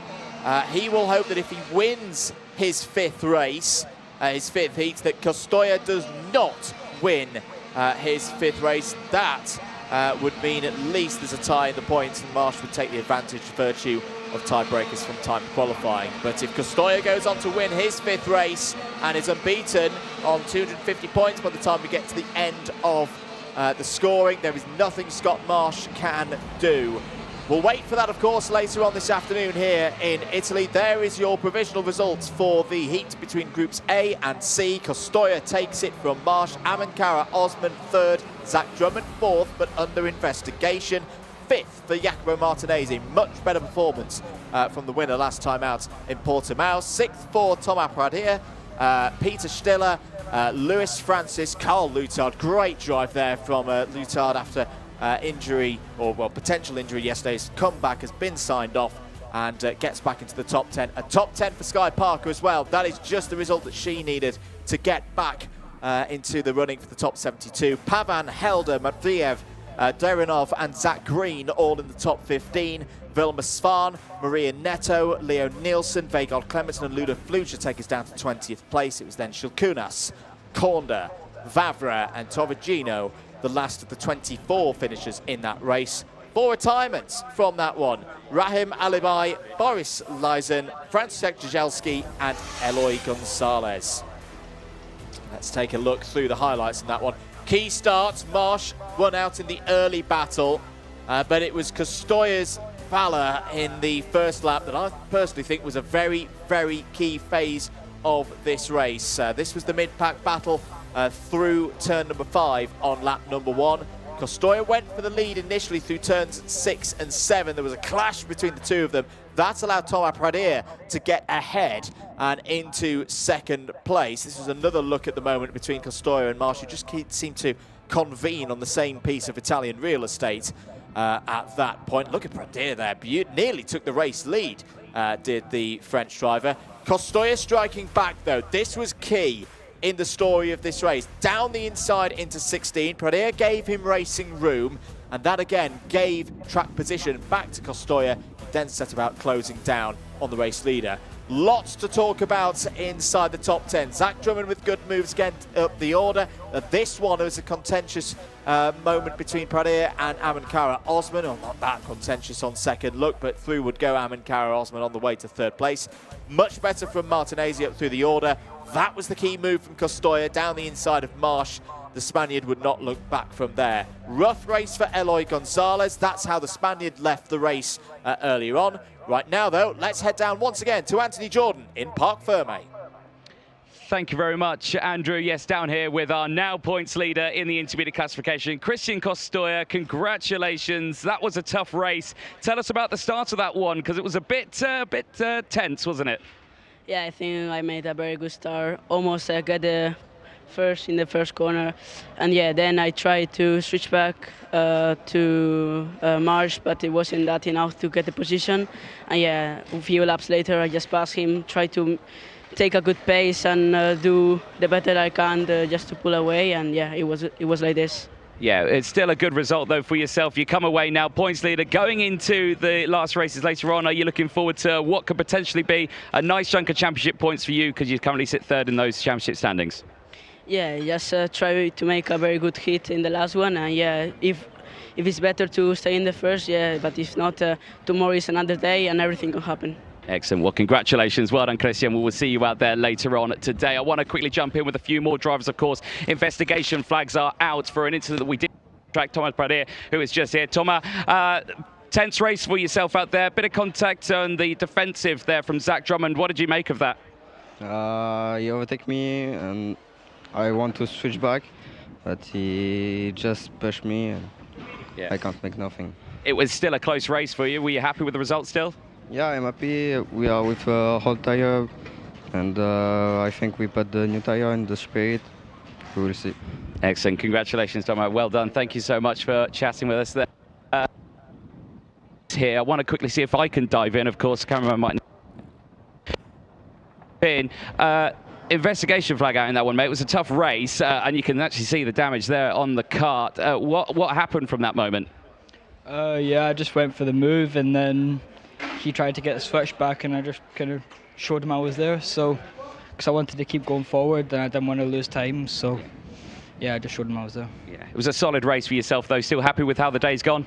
Yeah, very good race there, because we were the oldest tire we had as well. So, good to see an improvement. Excellent. Congratulations, mate. Well done in that race. And we've got about, I think, a few seconds. Scott, very quick chat. I know we spoke earlier on as well, but that was a tough race. You went for the right-hand side of the tyres. What was that choice for? I'm guessing just to help us in the last heat. It didn't work as well in this heat, but it should help us in the next one. Yeah. Still a long way to go. Now you've raced with Costoya. That battle's over. Are you still looking forward to what can happen later on and tomorrow? I'm looking forward to tomorrow. Excellent. Well done, mate. Congratulations on that one. Let's head back up to the box. Andrew, back over to you. Thank you, Anthony. Good chat with the drivers down there after that very, very interesting heat in Groups A and C in the senior category. Back to the juniors then. Groups D and E are up next for us. This is the start of the final round of heats. Everybody has one race to go. For the drivers in this one, they'll be looking to solidify their positions inside the top 72 or even higher if they're looking at the long distance to the final. Trying to get, say, in the top 30 overnight is a solid position to be.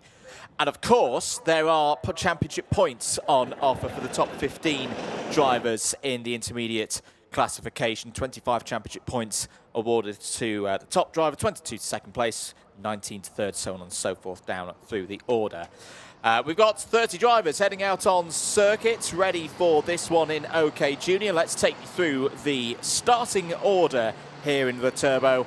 Eli Christian has pole position, is joined on the front row by Mexico's Juan Garciase. Julian Frasnelli and Giacomo Giusto form up an all-host nation row 2. Evan Purcell, buoyed by second place earlier, starts on the row 3 from this one from Alexander Lazarus. Just Mulder and Denny Babacek, they're on row 4. Benjamin Maniak and Ludovico Matzela on row 5. Jesse Phillips and Santiago Diaz de la Vega, they start on row 6. Next up, it's Mark Pinapenko and Egon Pedrotti on row 7. Lucas Sell and Roland Nagy, they are on row number 8. Tony Cacciafero and Gustavo Marcus de Silva start on row 9. Priam Bruno and Michele Orlando complete the top 20 in the order for this one. It's then Anea Pizzuto and Jacques de Troja on row 11.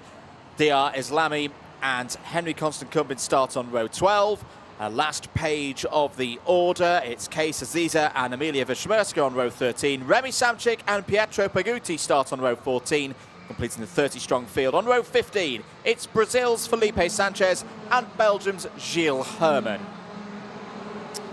So the drivers onto their second mandatory formation lap. There is your Deputy Race Director for this weekend, Dan Ashton, who will be in charge of pressing the buttons to get this one underway.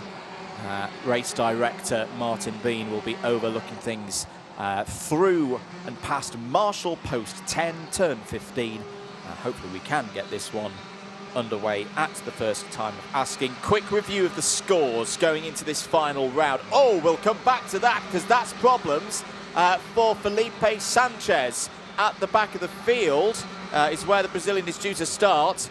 The Marshall overhanging there. No, he's not happy with the attempt to restart. Sanchez is out, and that may well be the last time that we see the 102 in action here this weekend. I'm not sure that Sanchez is going to make it through to the top 82. Very quickly before we get to the start of this race, Alaman 194, Kalesia 191, Chrisen 176, Domain 167, Baglan and Malota both on 164, Solfikari on 158, and Eskandari Mirandi on 154. That's how the top 8 stand in the intermediate classification before this race. Great chance here, Anthony, for Chrisen to put the scoreboard pressure on the others. And there's going to be another formation lap for us to get ready for this one as well. Yeah, indeed. A little bit of waiting to do on that one. Well, that's fine, because that gives us a bit of chance, I don't know if you have already, to talk about tyres.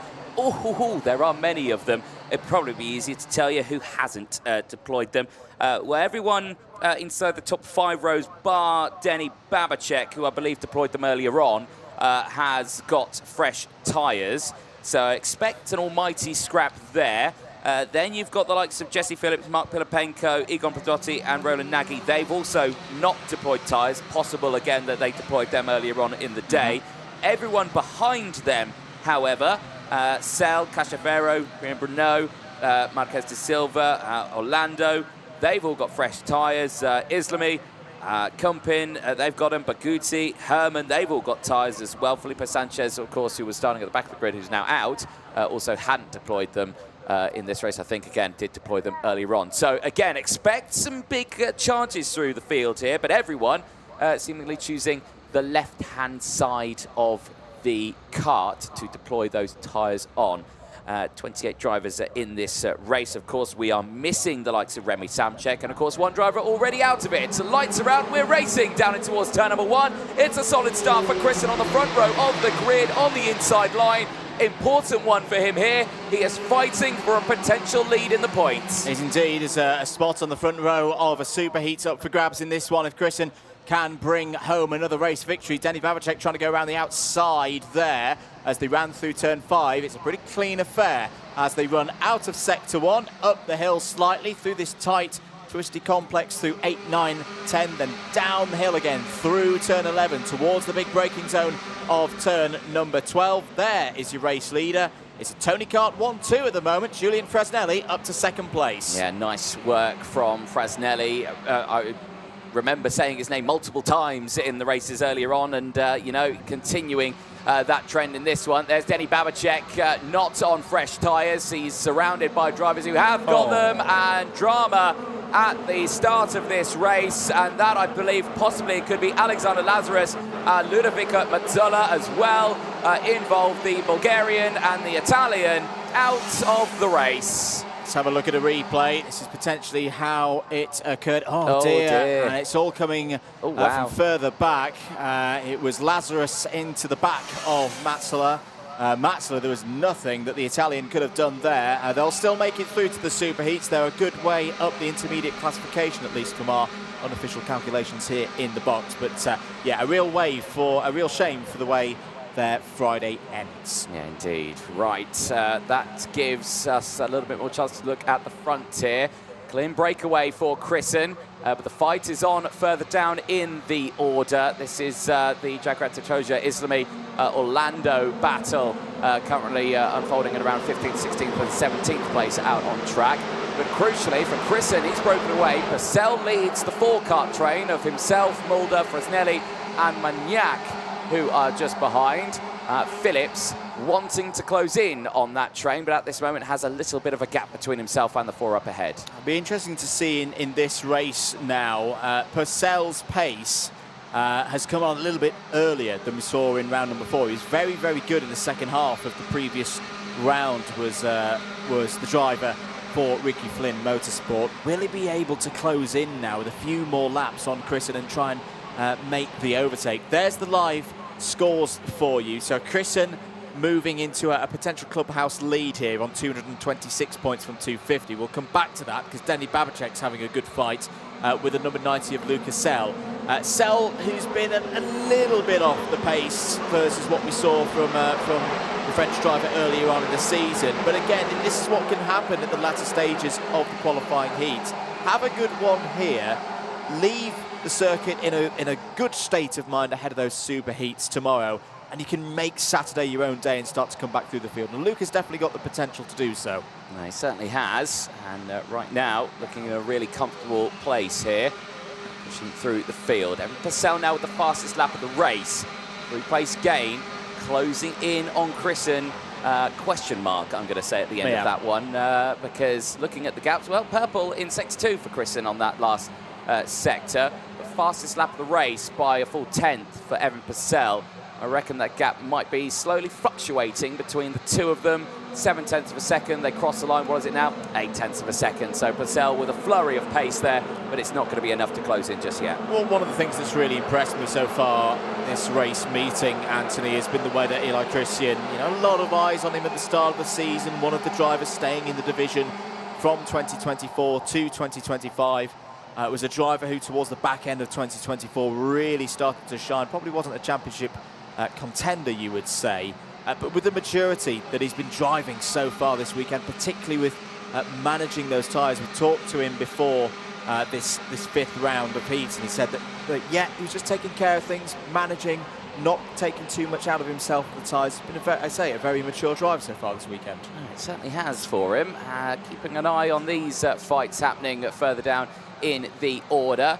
You're seeing there the two DR drivers here of Michel Orlando and DR Islami fighting away with each other. Hopefully they'll keep it civil between the two teammates and try and get those wagons to the end of this one. They've had a bit of a tough race, and they are around that sort of cut-off zone as well for the top 76 to make it into the superheats tomorrow. This is looking a bit interesting. Denny Babicek under pressure, but it's just got past the likes of Mark Pilipenko. That is for P8. Just so there as well in 10th place, so keep an eye on the Parallel Motorsport driver. Has been looking quick this weekend, but at this moment currently down 6 places in this race. Yeah, and then for Giacomo Giusto, the tyres choice for Giusto, actually, is on fresh tyres as through goes Pilipenko. Giusto struggling here, Sell on the inside, in comes the number 81 of Priam Bruno, who's had a quiet affair up to this point. We've not seen too much on the cameras, but another one of the young drivers coming through, raced in mini-kart categories in 2024. And so some good moves up the field, potential top 10 on the cards here for the young Belgian. Yeah, certainly so. Big step up from the minis into juniors, isn't it, over the course of your career? Big changes there as Lucas Sell under pressure once again. Now just getting it through, but Priam Bruno holding firm in this one. But yeah, like you say, I remember I've commentated on Priam Bruno for many, many years now. A very competitive and a race-winning mini driver with a big step up here as Denny Babicek, despite the fact that he is on old tyres, seemingly finding the pace still. Yeah, it's good stuff there from the young driver for the Teps Racing team based in Czechia. And Denny Babicek now up to 7th place. So, end of the 7th lap, 3 to go. Christen's lead, again, just holding at 2/3 of a second, not needing to do too much more than that. Or saying that he's just set the fastest lap of the race. It's a 53.954. One of my stars of the day has got to be Julian Frasnelli. You can see him there in the yellow helmet, 4th on the road for the Tony Kart Racing team. Great qualifying yesterday, but didn't have things his own way in the races. And I think would have been understood if his head was a little bit down at the end of Thursday. There's been a sizable incident off of turn number 5. You just saw the dust being kicked off in the foreground there. We'll come back to that one. But there they are. There are the drivers having a bit of a discussion, shall we say. Is Pizzuto, one of them in the foreground. Henry Constant-Kumpen as well. Henry Constant-Kumpen as well, the Tony Kart Racing driver. A few words continue to be exchanged. You can see out of the commentary box window. But no, for Frasnelli, he's turned things around today. Another young driver I had the pleasure of watching in races in Italy in previous years, and it's been a strong performance. And again, a step up today into the top 5 consistently, who knows what could happen tomorrow? Frasnelli, I think, a bit of a dark horse for a podium, potentially. Potentially so. We'll have to wait and find that one out as we're in the dying stages of this race. There's more happenings out there. Ziza trying to hold on to position here and successfully doing so, battling away further down the order. Pietro Bagutti trying to get involved in that fight. However, right at the sharp end of it, we're expecting to see the last lap board out this time around. And Eli Christian, at the moment, is heading across the line to be the recipient of that last lap board. He is clear by 0.7 of a second. The gap did close in a little bit between himself and Purcell. I don't think there's much drama here between the two of them. With this, Eli Christian is going to put himself on the front row of one of the superheats. The question mark, the asterisk, the TBC on it will be whether it'll be on the inside of row 1 or the outside. This has been another professional job for Eli Christian on his way down now to turn 12. Indeed, strong performance all the way throughout this weekend for the Canadian. It's all down to what he can do tomorrow, though, as this is the last time we see the likes of groups D and E out on the track. They can do no more, as Pizzuto under investigation for causing a collision potentially, so he'll head to the stewards. But someone who'll be heading to a potential P1 start tomorrow is Eli Christian across the line. The Canadian leads the points with 226 in another lights to flag finish here at the Viterbo circuit. Purcell finishes in a close second place. Just Mulder in third from Frasnelli. Magnac from Phillips. Babacek from Brno. Sells from Justo rounding out the top 10. There's a look at your points. Of course, Alaman and Kalesia, we will see them out again, I believe, so keep an eye on them. They will be the ones that we need to watch. Alaman and Kalesia will be out in their last race later on today. Make sure you stay tuned for that one. There's looking for results. Top 10, we've gone over. Juan Garcia say tough race in that one to finish in P11 ahead of Michelle Orlando. Tony Cachaferro from Gilles Herman, Roland Nagy, Jagrat Troja, Mark Pelapenko and Egon Prodotti, who round out the top 18. DR Islama finishing in 19th place ahead of Gustavo da Silva in 20th place. Pietro Bagutti from Ziza, Santiago Diaz de la Vega finishing in 23rd place from Emilia Fischer-Mirska, rounds out the 24 finishers. Eni Pizzuto, Henry Constant-Kupin, Alexander Lazarus, Ludovico Mazzola, and Felipe Sanchez all not finishing the race. Remy Samchek not out on track at all for that one. There is back in Parc Ferme, and for your man who takes the win on that one, Eli Christian, it's a solid performance. He gets a handshake there from Julian Frasnelli, who congratulates his fellow teammate. So, well, there you can see the drivers just getting ready to be collected by the recovery vehicle at the end of that one. Smattering of retirements, and let's see how it all transpired. This is right at the start, and you can see already problems for the energy course. Felipe Sanchez grinding to a halt before the lights even went out. When they did go out, it was a good start for the inside row. Eli Christian getting an early lead and holding on to the front of that, not needing to worry too much. Frasnelli slotting in behind him, pushing his way through on that one. Did drop down a couple of positions though, finishing in P4 for the Italian in the other Tony car. Drama right at the start of that one. Ludovico Mazzola, Alexander Lazarus all getting caught out in that incident. Smattering of drivers having to take to the runoff area onto the grass to avoid any more contact. Henry Constant-Kupin and Eni Pizzuto later on in the race would have drama as well. As a great drive there actually from Denny Babacek. Deployed the fresher tyres earlier on in the day, and this time really still having the pace there on those tyres and showcasing a good little fight throughout that racing. Keeping his nose down the inside. Jesse Phillips as well, relatively decent racer with a 5-place gain, stepped up into P6 in that one. Was ahead of this fight here that was all kicking off. Priam Brno, Lucas Sell, Denny Babacek who closed in, Giacomo Justo and Juan Garciase who are all in that fight. Luca Sell certainly making his feelings very well known in the early stages of this one. Denny Babacek again making those moves, finishing in P7, that time going through, and then the very vocal results of that result there. Henry Kostak-Kupin having a word with Eni Pizzuto after that incident between the two of them, which saw both of them retire. But at that point, Eli Christian crosses the line, the Canadian for the Tony Kart Racing team, leader of the intermediate classification points, but with more junior racing to go. Question is, can he maintain that lead? That will be the question going into tomorrow, of course.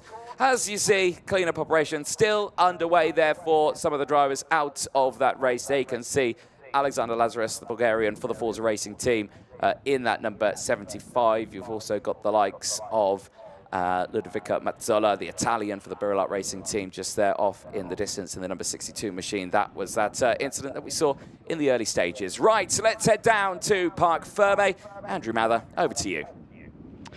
Thank you very much, Mr. Anthony Jordan, here with our clubhouse leader, Eli Christian. 5 heats done, I think about 226 points on the board. A good day's work for you.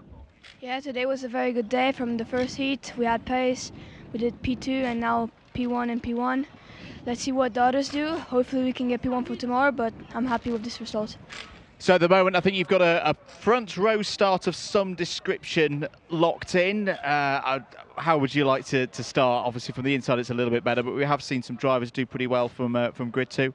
Yeah, obviously, it would be better if we can start on the inside, but if not, I don't think it's a big problem starting in P2. How are the tyres feeling? The tyres, I think my tyres are pretty well, and they're not that bad yet. Good stuff, Eli. Thank you very much for your time. We'll see you again tomorrow. Thank you. Let's have another quick one. Very quick chat. Jesse, I know you're a bit hot and bothered after that one, but some solid points today. The season continued to go pretty well for you. Yeah, I mean, qualifying didn't go to plan. We didn't really have the pace, but we changed a few things for the heats, and yeah, it's gone a lot better. Had a few good results in the heats, and hopefully tomorrow in the pre-final have a few more good ones, and then hopefully we'll be up there for the final. New circuit for everybody. What's the biggest thing that you've learnt so far this week, or what surprised you? Qualifying is very important, and we didn't get a good one of them, so it made it harder for us this week, but going into next week we'll hopefully have some confidence. Yeah, it's really hard to follow here. You can sit on understeer the whole time. So yeah, you need to have a good qualifying and start up the front. Good stuff, Jesse. Thanks for your time. I'll let you have a little bit of a rest. Anthony, back to you in the box. Thank you very much, Andrew Mather, down there. We've still got a bit of time for these next race to head out. Recovery still underway. I've got to say, there is perks of having quite literally the longest recovery trailer I've ever seen, because luckily they've managed to do it all in one go. I think I can count them, how many are on there. 1, 2, 3, 4, 5. I think this is going to be the 6th cart that gets squeezed onto this one trailer on this recovery operation. But as you saw there, the graphic on your screen, next race, though, is coming up very soon. OK, qualifying heat D versus E is what we look forward to seeing. There is the trailer. And yeah, how many are on there? 1, 2, 3, 4, 5. Yeah, that's 6 carts that they've managed to squeeze on that trailer. That's quite a good effort. And I've got to say, you're going to need a powerful wagon for that one. And there you can see the pickup doing the job that it needs. If ever there was a promotion for a pickup truck, there it is right there. It can tow a big trailer with 6 recovering carts on it after the race. Well, there you go. There is your next race heading out onto the circuit. We will talk tyres in this one a little bit later on, because earlier on we didn't see the front runners deploy them. We did see the back of the grid deploy them. Now it's vice versa. The front rows have all gone for them now, with a handful of them being the man who starts on pole position, one of them, and the fact that Yuri Peschel has also done the same. Marshall's heading back to their posts after great work so far over the course of the day, keeping the track nice and clear and clean, and keeping our racers nice and safe as much as they possibly can over the course of these racing. We can't thank the Orange Army enough, and we do thank them for all their hard efforts over the course of this weekend so far. Like we say, these last few races are going to be super, super vital now for the points in the seniors. well, it is still pretty clean cut. Kostoya, Marsh, they're all in that top area. For everyone in this one now, there are going to need to be some good moves in this for drivers to head up in that intermediate classification. But again, this is going to be a pretty tough fight for them to do that. But these front runners are still in a really good spot to definitely make it into the Corso Superheats and those all-important finals that we will have tomorrow. Make sure you stay tuned for that one. Andrew's back in the box. He's just writing some notes. He'll be joining me in a very swift moment. But it's a beautiful day out there still to be here at the Viterbo circuit. 27 degrees now reaching. It's not the hottest racing I've ever commentated on. I cast my mind back to Italy. I think it's Sarno last year. I think we were at 43, 42 degrees in the peak of the day racing in the southern parts of Italy. So that's going to be a very important one to deal with later on in the season, of course, when the drivers head to the hotter climates around the world. But so far, so good for the drivers. And Andrew, how is it feeling out there with the drivers? Warm, very warm. You can see the sweat on their brows. They're really working hard out there today. We are ready then for the next race. We're back to the senior category, groups D and E. Once again, this is the start of their 5th round of competition. And fingers crossed we see all 26 drivers out on track, Anthony. That's indeed what we hope. Let's take you through that full starting lineup then. It's Marco Gast and Jindra Peschel on row number 1. Both of them fresh tyres deployed. The same for Filippo Sala and Chiara Batig on row number 2, but Chiara on old tyres. Anagnosiadis and Daniel Keller go from row number 3. Elliot Kaczynski and Roman Kamiab go from row number 4. They'll have Alpak Soy and Oliver Rasmussen on row 5. Aksoy choosing to go for a brand new set on the left-hand side. Roland Cooklane and Fastao Nardo, both also brand new sets. They go from the middle of the grid on row number 6. On row 7 is Gino Rocchio and Louis Cachet. Row 8, Jakub Kamenik and Paul Andragotis. Row 9, Jensen Burnett and Hugo Marti completing the top 20. On row 10, we find Daniel Picconi and Bo Louette. Zhao Jihyun and Francois Cadal need big results from row number 11. Jason Bralick and Maximilian Rafalik go from row 12. And on row 13, it's Kuba Raisky and Sun Yibei. Those are your 26 runners in this race. They are all out on track. They are indeed.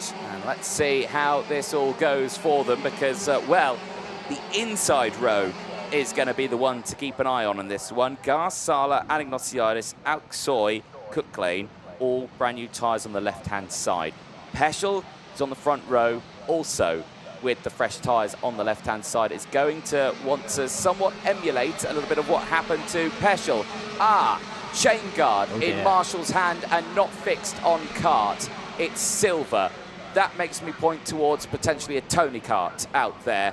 Maybe others as well, but obviously with their livery schemes, that could spell disaster. Now, if the camera stays here. Yeah, 272's chain guards came off at post 7. 272. Filippo Sala. That's Filippo Sala, and there he is on your screen. Now that is a Forza Racing machine, and yes, chain guard missing. Technical non-conformity. That's a technical flag that will be going out. His race is already over. Lights out. We're racing down to turn number 1, and it's a good start for Gas, but right round the outside there. Look at Daniel Keller trying to get the switch there, but where did Jindra Peschel go? Fresh tyres on the left-hand side. It's not been the start he's wanted. He's gone back into the pack. Has indeed. For Daniel Kelleher, he's the best positioned driver in the intermediate classification heading into this 5th and final round. So you never know here for Kelleher. He could, in fact, get right in amongst it with a good result in this race. Downhill for the first time in this one. Braking hard into turn number 12. It's Marco Gast leading this one from the victory lane. There's not for long because there down the inside goes the Kart Republic. Danny Kelleher really moving through the field, and Filippo Sala doing the right thing. Disappointing, yeah, saved tyres running back through the order. Now he will have the option of coming back out if he just goes into the pits, into the repair area. But I tend to agree, save your tyres for tomorrow. Filippo should make it through to the superheats anyway. Down the inside, Anagnosiadis on the attack. Through past Chiara Batig there for 3rd place, and poor stuff there for Chiara Battiste. Not her fault, but shuffled down the order, probably to about 8th place now. Well, she had no pace going up the hill there. No. You had the carts right on the rear bumper. They were pushing her along more than anything up the hill. And yeah, for Chiara Battiste, tumbling down the order there. Eyes on this one. Big send down the inside for Louis Cochet. But that's going to really spice up the hornet's nest here, because now Aksoy is all getting involved. Anthony Otis, Eric Kaczynski is all there as well, and they have pushed each other along nicely. Can report Sala is out of the race. He is not going to rejoin. Yeah, I fear Chiara Battiste might be having some kind of problem here, because I just noted out of turn 11, she was behind Roman Kamyab in a good, I know it's not the biggest slipstream circuit, but still in the tow of Roman Kamyab, and the cart just dropped away from the back of Kamyab. Meanwhile, a little bit further up the order, Yuri Peschel trying to close in on James Anagnostiadis, who likewise is trying to close in on Danny Kelleher at this stage. Marco Gast, another driver at the moment though, Anthony, who's had a big turnaround from yesterday. Good qualifying, very good qualifying in fact. Didn't quite have the race pace, but here, this Group versus D versus E race, he's on an absolute flyer. He certainly is. There was Kaczynski trying to hold off a attack there. That's not worked out, and they've tripped over each other out of the race. That is a huge disappointment there for Jakub Kamenik, out of the race, and he was trying to get out of the cut before it even stopped crashing. You can see what Kamenik was trying to do there. He's trying to do the cute little cut back and get to on the underside there out of turn 14, but just wasn't quite able to execute the move, and it ends in a bit of a disaster for the Czech driver. Has had some tough results out there today. That's going to be a big old question mark on whether we see the 295 tomorrow in those superheats. Yeah, indeed. Well, this is a big question mark over the course of that one, but we will have to wait and see what happens as Anagnostiadis all over the rear bumper of Peschel, who has now found his way back to 3rd place here. And he's trying to get the move done on Daniel Keller. Now they are all on fresh tyres here. Here's how it all transpired. So Kaczynski goes defensive here, and I believe this is on the 271. Yeah, indeed. And now just watch him on the outside, switches through, looked good. 3 wide didn't work though, and just clipped that rear quarter, and I think that's, a failed attempt at that one, because you just see it ran out wide, and yeah, that's so unfortunate for Jakub Kamenik. Kaczynski's very, very fortunate indeed that he didn't have his NASO panel completely taken off there, which wouldn't have ended in a good proposition for him at that point. He continues on. Kaczynski, where is Kaczynski? God, he's fallen all the way down to 19th place now, so Elliot Kaczynski not having a good time of things at all out in this one. Back at the front of the order, Gast leading from Peschel, Kelleher, Arnado and Anagnostiadis. This was how they changed 3rd place. Peschel through, sorry, for 2nd place. Peschel through there past Kelleher and Arnado, who did have a retirement earlier on in the day, so might have a bit of a tyre advantage. Not against James Anagnostiadis, though. Great move from the Mercedes Formula 1 Junior, the Australian, up to P4. Yes, indeed. And now let's see how this goes on at the halfway point of the race, as Anagnostiadis, like you were saying, holding on to that 4th place, but still under that watchful eye of Arnado just behind. But now Alpak Soy finds his way through, and now it's his teammate that he's got for company. But here, Louis Cochet is going to try and get the move done, but not close enough this time around. Cochet's looking quick on this one. Fresh tyres on board his kart is an understandable reason why, as drama has happened out on circuit. Out of the race is Oliver Rasmussen on that treble true. He has been caught out with Boloet, who had drama earlier on as well. It's not gone their way at all. They've had words, and now they've gone their own way. Yeah, and again, that may be the end of things for Boloet. Has not had a good day at all. Was inside the top 72 overnight, but in the 40-somethings by my calculations. So, yeah, with 2 DNFs today, that's maybe changing in a negative fashion for Boloet. But Meanwhile, back out on circuit, we're on lap number 7 of this one, so we're in that middle part of the race. Garst still leading by 1.2 seconds, but what is the pace like for Yuri Peschel? It's useful pace, 52.616 that time around from Peschel.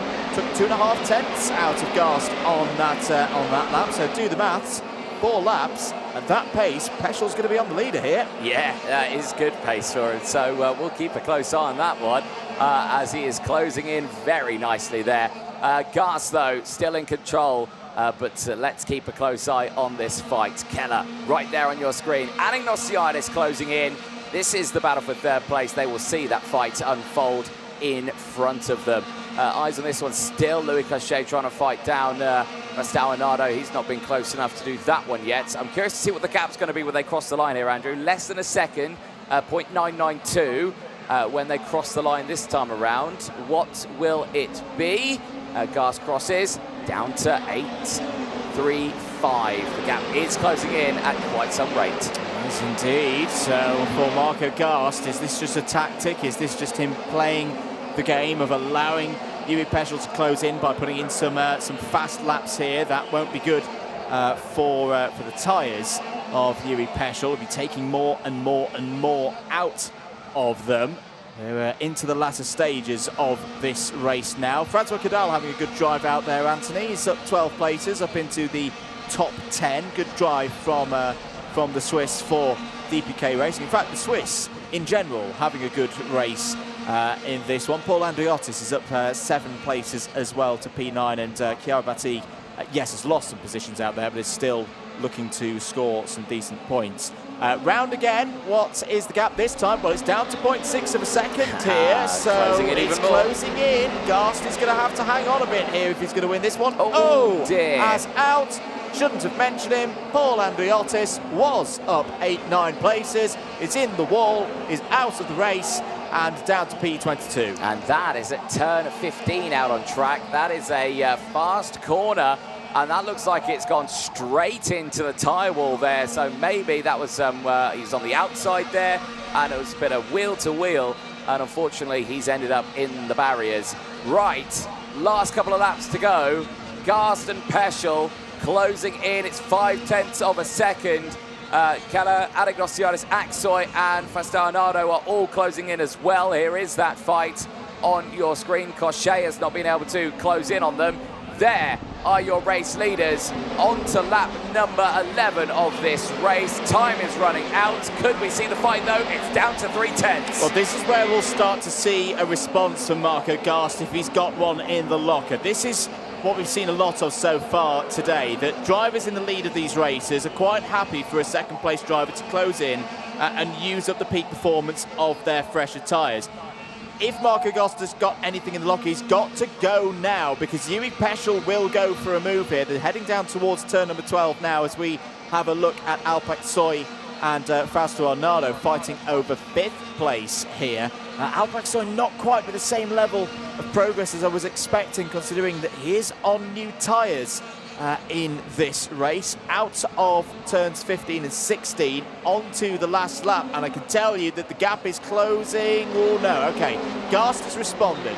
Garst has responded, is holding the gap at 0.3 of a second. As long as he can keep it nice and clean here, Anthony, he's going to be going through with a race win. Yeah, certainly so. Well, let's watch them dive through this final sector now, because right on the rear bumper now is Peschel. I don't think Garst has looked behind him just yet. If he did, he might have gasped. But as they go through down the hill into the braking zone, how is there going to be a lunge here from Peschel? Surely there must be something, but no, he stays behind. The gap stays at 0.2 of a second.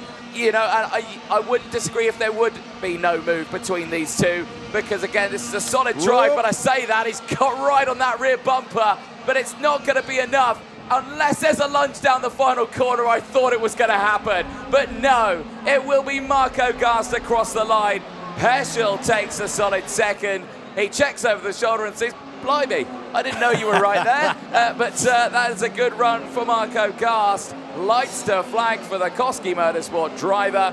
He steps himself up to 4th in the intermediate classification. It's the best he can do for the work he's done, but it's a solid effort with 186 points to his name. Hey, it's going to be points of the championship for Marco Gast, holding on to that position.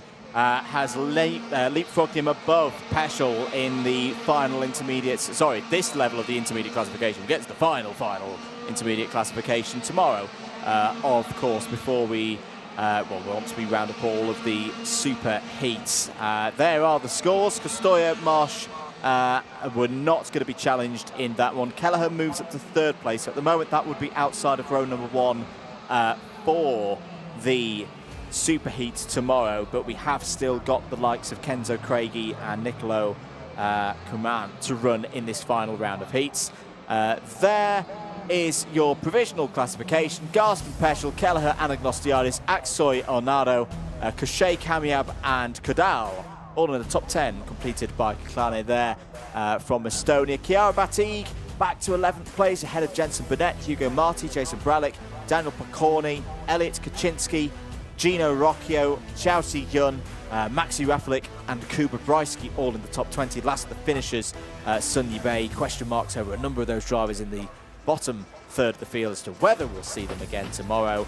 Bit of a nervous wait for the likes of Paul Andriotis, Bo Lovett, Oliver Rasmussen, Jakub Kamenik and Filippo Sala, who all did not see the end of that race. But Marco Gast, a much better Friday in terms of race pace than his Thursday, Anthony. Yeah, indeed. And this is a really strong start to the midway point of the season for Gast. Didn't score any points in the first round in Campillos, didn't even make the final in Spain. Scored his first points in Portimao, only 18 of them though. It did make the final, but didn't score any points there for Gast. This is looking like a much stronger weekend.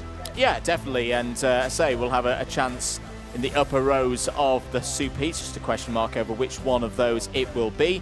Here's some more highlights. Chiara Bratti, got to give it to her. She dug deep because at this stage it was not going well for Chiara Batti. Not well as also for Filippo Sala out with the chain guard off. She fell down to around 10th, 11th place, but at least held there. Didn't go further down through the order. Aksoy up the inside. Good stuff initially from the energy course out there as well. Cochet involved in gaining positions all the time. Kaczynski had a tough race that time, Anthony, after that win earlier on. The Swede falling down to 16th place. Yeah, indeed. This is the moment Jakub Kamenik tried to squeeze down the inside of him there on the exit. Didn't work out. And straight away, frustration. It was going to be a classy move if he could do it, but you could just see, got on that power, just I think a fraction too early. The back stepped out, clipped that rear wheel, and unfortunately out of the race. Peschel making the return on that one. I've got a feeling if Peschel had a better start on that, he might have been really fighting with Gast right on the end of that. I tend to agree. The pace he had in the second half was very, very strong indeed. This was Alp Aksoy down the inside of Fausto Arnado on his way to 5th place. Paul Andriotis got well and truly cursed by us in the box, was out of the race after being in the top 10 for a good chunk of that race. Marco Gast held on, wins by just under 2/10 from Yuri Peschel. Daniel Kelleher in 3rd is the highest ranked driver from that race. We've got more racing coming up here at Viterbo in Italy for Champions of the Future Round 3 after this short break.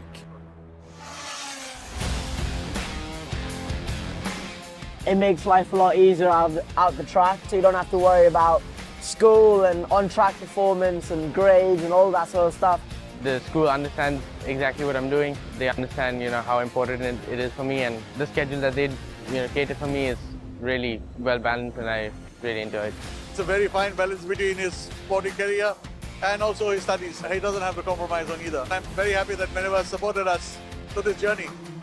The communication is great, and yeah, I'm enjoying it. I think MVA would help a lot of other races. A lot of people come into the track and asking about it. What do you do for homeschool? Like, how does it work? And I always say, Minerva, you need to contact them and get going with them because it's made my life so much easier. Welcome back to live pictures here at the Circuito Internacional Viterbo, the Leopard Circuit Viterbo for Champions of the Future, round 3 of 5 here this season. We're into the latter stages of the day. Next out on circuit, it's back to OK Junior. Groups A and F getting ready for their 5th and final qualifying heat here this afternoon. Andrew Mather and Anthony Jordan in the commentary box for you. Big thanks once again to all of our marshals and track workers out on circuit who have got us ready for this race. There's your pole sitter, Iskender Zulfikari. Very good weekend so far for the driver from Turkey. Got pole position virtue of the timed qualifying performance, where if I remember correctly, he was the only driver sub 53 seconds in timed qualifying for OK Junior. Is outside the points a little bit in terms of winning the intermediate classification. That's mainly due to a DNF back in the second round of heats, but we have seen some very good pace so far this weekend from Zulfikari. Maxim Bobrishov starts second on the grid for this one, Anthony, and looking for another good performance here from the driver flying the flag for the UAE. Yeah, indeed, and like you say, he's the most highest-ranked driver in the standings so far in the Championship of the Future who's not made a final so far this year. This weekend in Italy could be a change of pace for him. Absolutely, on this form, I think we'll comfortably see Bobrishov in that top 36. Looks like we are all set to go. The bit I love about this shot, they're all in the shade here. None of the drivers have set one at the back. Yeah, none of the drivers have set up. It saves money on umbrellas, I'd say, to save on the drivers, but there we go, good to see. Engines fired up though, they head out onto the circuit. Let's quickly fire you through that full starting lineup. The last race of the day for the OK Junior qualifying heats A versus F. Iskender Zulfikari and Maxim Bobrishov on row number 1. Henry Domain and Devin Waltz on row 2. Sebastian Eskandari and Michael McGoy go from row number 3. They'll have Leonardo Gorski and Bosco Arias go from row number 4. Jean-Matteo Rousseau had drama earlier on after he deployed his fresh tyres. We'll start this one on the 5th row of the grid with Matteo Rivals alongside. Daniel Miron and Mariano Lopez round out row number 6. They'll have Valerio Villapiana and Luke Tal on row number 7. Alessandro Truchot and Lucas Bonhomme start on row number 8. Second half of the grid on row 9, it's Jarlath Sayer and Mani Nuvolini. Sevolod Satoshi Soslovsky starts on row 10, is joined by Nilas Malik. Samuel Hugon and Martin Bertoluccini, they're on row number 11. They're ahead of the USA's Nicola Stanley on row 12, who's joined by Kasper Reipold. He's had a tough weekend so far, has the Polish driver. Nathan Kappen and Wenyu Bo, they're on row 13, ahead of Mika Renitz and Vanessa Schulkenator on row 14. Mikhail Sayak and Samuel Del Gaudio start on the 15th row of the grid. Mohamed El Buzaki completes the 31 drivers due out in this one, and they are all out on circuit. There'll be 10 laps once again here in OK Junior for their final qualifying heat. Yes, indeed. So, for a lot of these drivers, new tyres have been deployed, Andrew. I'm going to say the entirety of the first half of the grid have deployed them. The only driver who hasn't got them is Jean-Matteo Rousseau. But if you remember, he deployed them earlier on and then later DNF'd, which means, of course, that will mean his tyres will be older, but they will still be relatively fresh, only the fact that they are still used tyres. So let's see how this one goes, Andrew, as they head into the banking. This is going to be a very interesting little race on this one, but for Zulfikari, it's an important one. Do what he's done all the way throughout this one. It's going to be made difficult, though, as everyone has got the fresh tyres around him. They have indeed. The start is going to be important here for Iskender Zulfikari. The drivers are in formation, ready to go. Going past Martin Bean, there he is with the clipboard through Marshall Post 10 into the tram lines. Lights are out. We're racing once again in OK Junior. It's a very good start from both on the front row of the grid. Who is going to emerge as the race leader? It's Zulfikari. A little bit of jostling in the middle of the pack. One driver, two drivers running wide there through turn number 3. Are they all going to make it through turn 5? It's looking steady so far. Good start, though, for Iskender Zulfikari. Anthony, that's the first hard bit of this race done. Oh, dear, off the grass there and onto the grass, sorry, for the number 15. That's not going to go too well for Mariano Lopez. But, yes, crucially, at the sharp end, it has been a solid start for him. just driving away from the rest of the field. But this is what we've seen over the course of all of this. Real strong pace from Iskender Zulfikar. It was only that one race where it really fell away from him with that breakdown, the mechanical gremlin. But now he finds himself back on the rhythm, back pushing forward, and this is what we like to see. Out of the final corner they go, back onto the start-finish straight. It is Zulfikari who leads from his fellow teammate, Henry Domain, who's in a really good position. Nilas Malik has an absolute stonker on that one. He's dropped down 8 places, down into P28.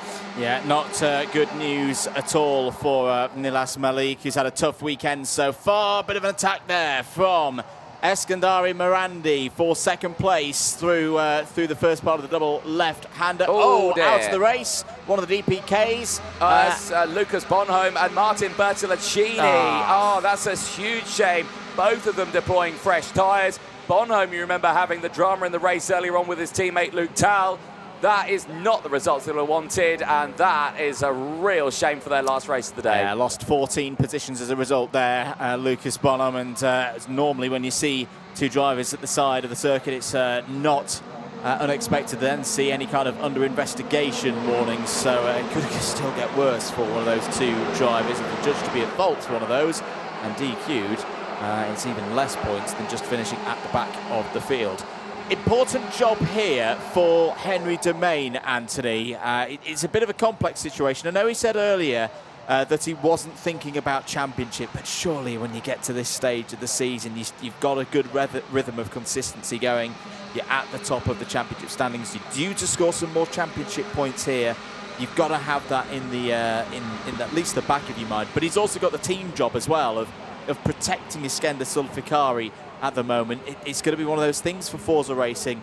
More drivers up the front of the final come Saturday afternoon. It is going to be a big thing to have in their arsenal as they go and try and get one of the wins here this season. Look at this little fight here going down that final sector. Good little running there for the drivers at the back of the field. Mohamed El Bazaki in that fight. Michael Zajak, Nilas Malik still fighting in and around that area.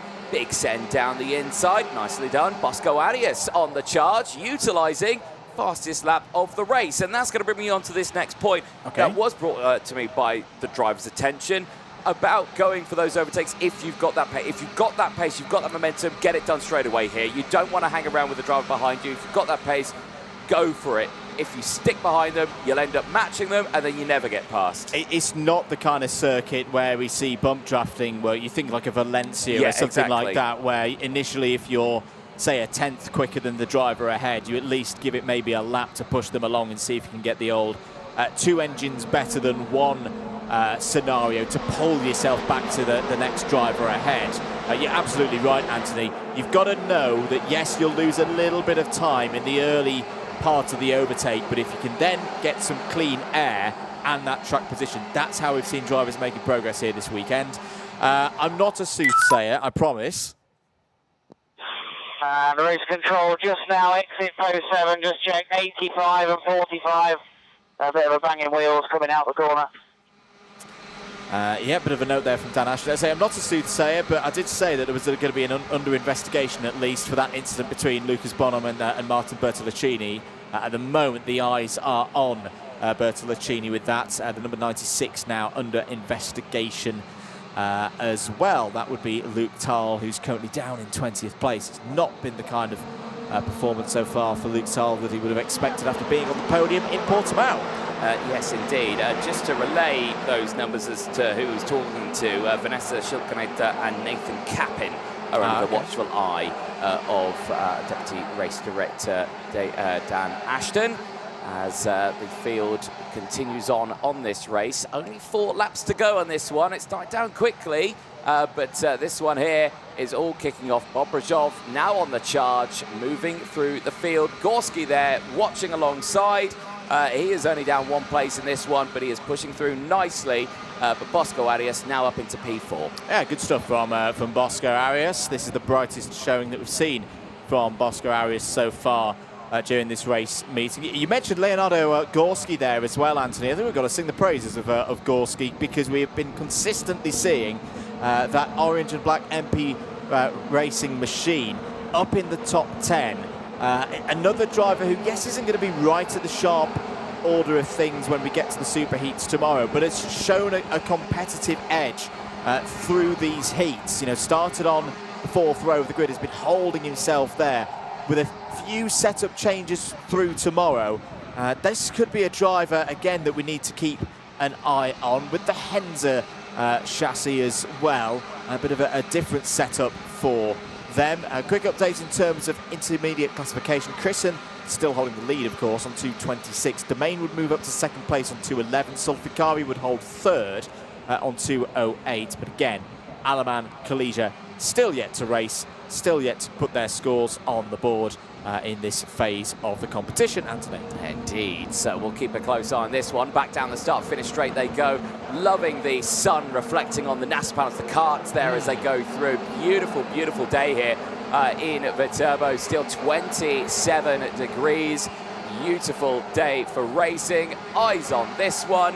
McGoy and Bobrashov now switching. The battle for 5th place, most definitely on, but the Koski Motorsport driver delivering the good results for the USA. At 1 position so far from where he started is Michael McGoy. And down the hill once again into turn number 12. Iskender Sulfikari's lead is holding steady at just under 4/10 of a second.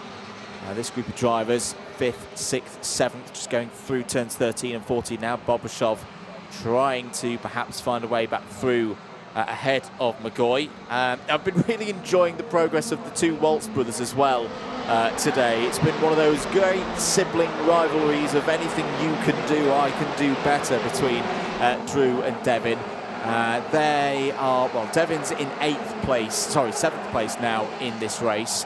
We've seen some good moves, double-digit positions gained from Drew earlier on today also. So it's going to be interesting to see where they end up in the intermediate classification overnight. Going to be interesting as well, mate, to see how this race finishes, because Sulfikari, Domain, Iskandari, Morandi and Arias, they're all 2 to 3 tenths apart from one another. It's one mistake and you could lose a big result here.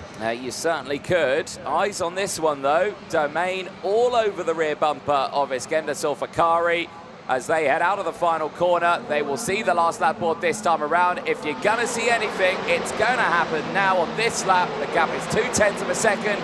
The fight is on between the two Forza teammates. Into turn number 5 then. Domain not close enough on this occasion. You've got to give it, actually, I think, to Sebastian Eskandari Morandi. He's forcing, in a way, Domain to attack his teammate just by being there in that worrying position, around 0.2 behind the rear bumper of the number 73. Downhill now through 11. Big braking zone next of turn number 12. I think all of them are a little bit too far back from one another to really attempt any kind of overtakes through this part of the course. Into the complex, through 13 and 14.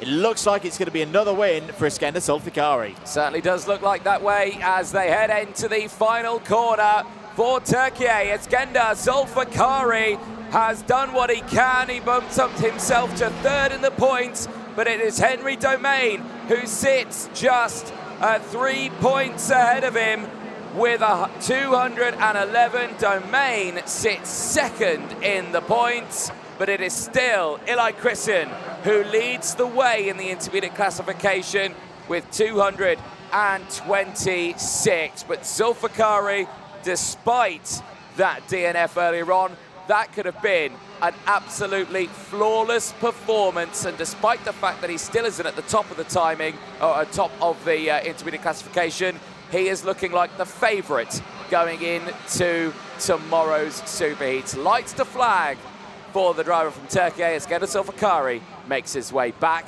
to Parc Ferme. Domain finishes 2nd, Eskandari 3rd, Bosco Arias in 4th, all of them gaining positions. Michael McGoy rounds out the top 5. Maxim Bobrashov ahead of Devin Waltz. Jean-Mathieu Rousseau from Leonardo Gorski. The top 10 sees Daniel Miron round that out. Virpiana from Lopez, Rivals from Osaji Sadlovsky. A 5-place gain for the Ukrainian there for the Monster K team. A good run there to finish inside the top 15 ahead of Charles Say, who rounds out the top 15. Nicholas Stanley gaining 7 places in that one. Good run to finish in P16 ahead of Samuel Hugon. Luke Tal finishing in 18th place ahead of Alessandro Tusciò. Manny Nuvolini rounding out the top 20. Mika Runitz with the 6th place gain finishes in 21st ahead of Reipold. Kapin from Shilkaneta. Then it is Ven from Elbazaki, Malik from Zajac, and Del Gaudio, who round out the 29 finishers. A look at the highlights from that one. Well, for the front runners, a pretty solid start. Zulfikari and Domain, P1 and 2 for them, right at the word go. No drama for them as their race unfolded in front of them. Good early moves from Alessandro Tusciò as well. Pushing his way forward in the early stages of that race. For the likes of the Prema team, Manny Nuvolini, tough race for him, but still finishing inside that top 20. Drama in the early stages. Martin Bertolacini and Lucas Bonhomme, the only 2 retirements from that race. More action happening further down in the field as well. Big sends for the MP Kart Racing team, Nicholas Stanley from the USA. Really strong race in that one with the 7th place gain, rocking with the team that spans all the way from karting up into Formula 2 racing.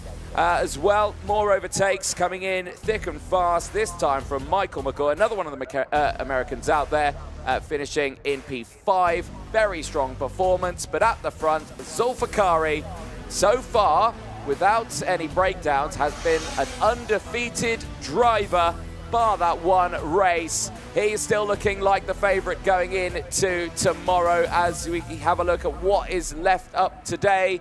3 more races to go. Senior OK qualifying heat A versus F is next. Then we go into groups B and C before we head into tomorrow. Let's head down to Parc Ferme. Andrew Mather, over to you. Thank you, Anthony. Here with Henry Domain. Henry, depending on how results go, it could still be a pole position for one of those super heats tomorrow. A solid day's work. That 2nd place meaning you just hold off your teammate Iskender Zulfikari in the IC. Yeah, it's been a good day. I think we haven't finished outside the top 3 the whole weekend, so really happy with that.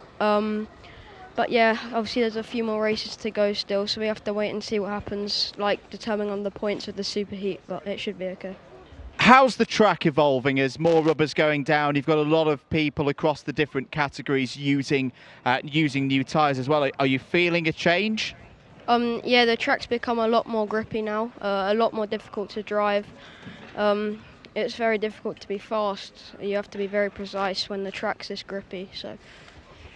I know it's you've got to be consistent through things. Was there anything else that you thought you may have been able to get ahead of Zulfikari in that one, or was that all you had? No, I think it was close at the end, but just couldn't quite get him in the end. So yeah. Feeling confident for tomorrow? Yeah, a lot of confidence going into tomorrow. So happy with how it's gone today, and see if we can do the same, but gain another position in the final tomorrow. Good stuff, Henry. Thanks for your time. We'll let you go off to technical. Good stuff down here for all of the drivers. We're getting to the very end of the qualifying heats today. More racing to come here in Italy. Anthony, back to you in the box. Thank you very much, Andrew Mather down there. Great to hear from Henry Domain. Great run from him over the course of this weekend, and look forward to seeing what he can do tomorrow. But like we say, still 1 more junior and senior race to go, and those are coming up now. Scott Marsh and Thibaut Ramekers starting this one on the front row of the grid. Scott Marsh really on the charge in this one with those points, of course. Lost out to Costador earlier on, but now because Marsh is there, he's got this race to go. He's in a really strong position and now can see what he can do in this fight. As engines fire up, they make their way out onto the circuit. Let's see what is going to happen in this one. Scott Marsh and Thibaut Ramekers will start this one on the front row of the grid. Sebastiano Pavan and Dean Pedersen will be going from row number 2. Armin Kari-Osman and Jakub Mikalev round out row number 3. They will have the likes of the row number 4 with Lewis Francis and Noah Wolf. Jacopo Martinez and Vladimir Vanikov go from row number 5.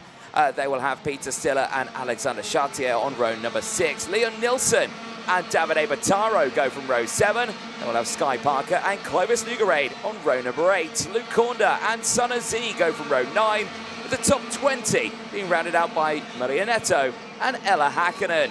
Luna Flusha and Klarika Wolczek go from row 11. They'll have František Siedzielski and Georgi Zazov on row 12. Maximo Tovagino, I should say, and Romeo Russell go from row 13. Ranit Favre rounding out the 27-cut field. Georgi Zazov, though, not out on track. So only down to the 26 runners in this race. Like we say, Kostoya at the moment leads those points. Kostoya is out in the very last race today for Scott Marsh. A win here still puts him in a very strong position, and the ball will be back into Kostoya's court in that last race. He will have to win that race to see whether or not he will start on pole position for Superheat 1 or potentially Superheat 2 tomorrow. This field now priming themselves ready for this race. Smoke kicking up for the drivers, just easing it back here as the sun still high in the sky here in the centre of Italy. The Viterbo circuit just an hour's north from Rome, and beautiful place, beautiful parts of the country as well. Fabulous Renaissance villages around the area, and brilliant place to go racing here on a very modern circuit in 2025. Drivers into the final corner and into the tram lines. We are racing down in towards turn number 1, and it's a great start for Ramakas around the outside. That's absolutely sublime from the Belgian. Timo Ramakas takes the lead through turns 1 and 2. Well, we've been waiting for it. We've been wondering whether it could be done. Timo Ramakas shows you can definitely start round the outside here at Viterbo as the track continues to rubber in. What a start from the Belgian. And for Scott Marsh now, while we were talking at the end of round 4 how he needed to win this race, hope that Kostoya didn't win his 5th and final heat. He's got a real job now to simply get onto the back of Timo Ramakas. He's trying to hold off Sebastiano Pavan right now as they head through 13 into 14, winding it up now through 15 and 16. But what a start, one of the best starts we've seen so far this season in Champions of the Future. End of lap 1, Timo Ramakas, the sensation from Belgium, leads by 0.6 of a second from Marsh, Pavan, Pedersen and Mikalev. That's the top 5. Nice little dive down the inside there. The two teammates fighting away. Mikalev down the inside of Dean Pedersen, and they change positions for the time being, albeit it's heating up a little bit between them. Noah Wolf right there behind them as well. He's ready to pick up the pieces. He's got Vladimir Ivanikov right behind him as well. Those two having no love lost between each other. Eyes on this one though. Scott Marsh is having to deal with Sebastiano Pavan, and this is going to be a tough fight. Pavan, with the fresh tyres on board, squeezes his way through down at turn 13 and gets that move done. And now Pedersen, Wolf, Mikalev, Ivanikov are right there, but look at Ramakas breaking away already by 1.6 seconds. And as soon as he's another driver with the fresh tyres on at the moment, I can't see how Timo Ramakas doesn't win this race, because he is gone, he is clear, he can get into that at times imperious rhythm that we've seen from Timo Ramakas over the past couple of seasons. Change for 4th place. Scott Marsh has got to hold his nerve right now. He's not going to win this race, but at least if he can hold in the top 5, he's still getting a number of points on the board. He's still making Christian Kostoya have to go out there in the final race of the day and get a result on the board to be top of the intermediate classification. Moves further down the order. Coming through is Davide Bataro, up to 12th place past Amin Kara Osman. Here is a replay of the move into turn 13 between Sebastiano Pavan and Scott Marsh. Pavan had to use a little bit of curb on corner entry. You just see that extra grip, the bite of those new tyres. Beautiful stuff from the Italian. Indeed, and that is a strong start to his race. Wolf down the inside. He's got the move done on Pedersen and steps up in that order. Nothing that Vladimir Ivanikov can do. Peter Siller and Jacopo Martinez just behind as well. They're getting a little bit close. Martinez, we were talking about him in the previous race earlier on, finally seeing him fight through that order. He's doing exactly the same here, albeit he's still holding strong in P9. So into the middle third of this race. We're on lap number 4.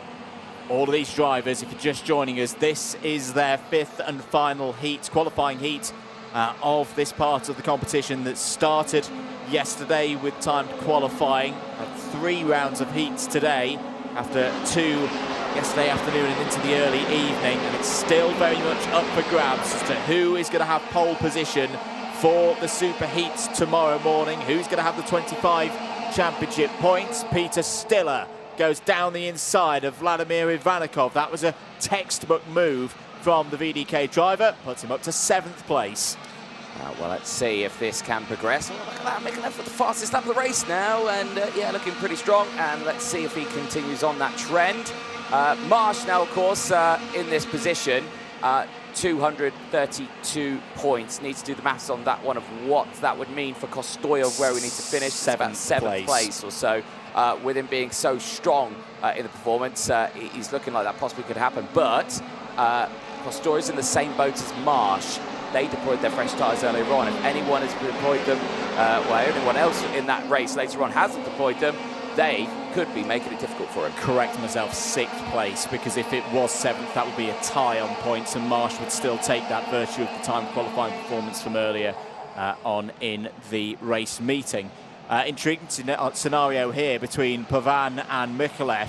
Pavan digging deep to hold the driver from Malta off there and retain his 2nd place. Noah Wolf there, momentarily in the centre of your shot, has had a decent day after the disqualification yesterday from the 2nd round of heats for something a bit out of character for Noah, but he's responded really, really well. Scored a lot of points here today. Midfield battle, what's going on there? Well, Amin Kara Osman's having a tough time out on circuit. He's lost 10 places in this race. He's down to P15. No danger of Amin Kara Osman not making it through to the super heats tomorrow, of course. But again, trying to get those competitive positions on the grid and moving forward to the final. That's not good news for Amin Kara Osman. Thibaut Ramakas, though, we've seen this many, many a time, Anthony Jordan, over the last few years.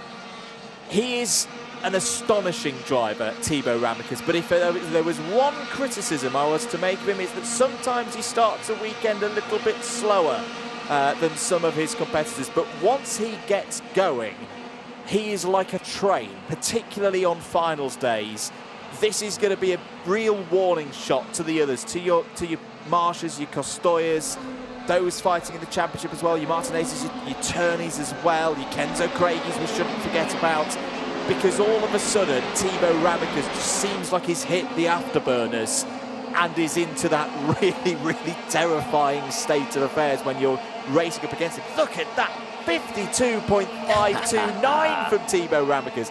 Absolutely dominating this race. Yeah, no, I just, well, I mean, we know the pole times were in the 51s, weren't they? So we know that pace is really good, but it's not a brand new full set of tyres, qualifying pace at a time. But still, that's a rapid time at this stage of the weekend. Oh, absolutely, and it shows with his lead now, 2.1 seconds, as that's a move from Davide Battaro through past Lewis Francis for 11th place. Sunan Z having a last go at trying to make it through to the super heats as well, is up 5 places in this race and into 13th for Victory Lane Karting.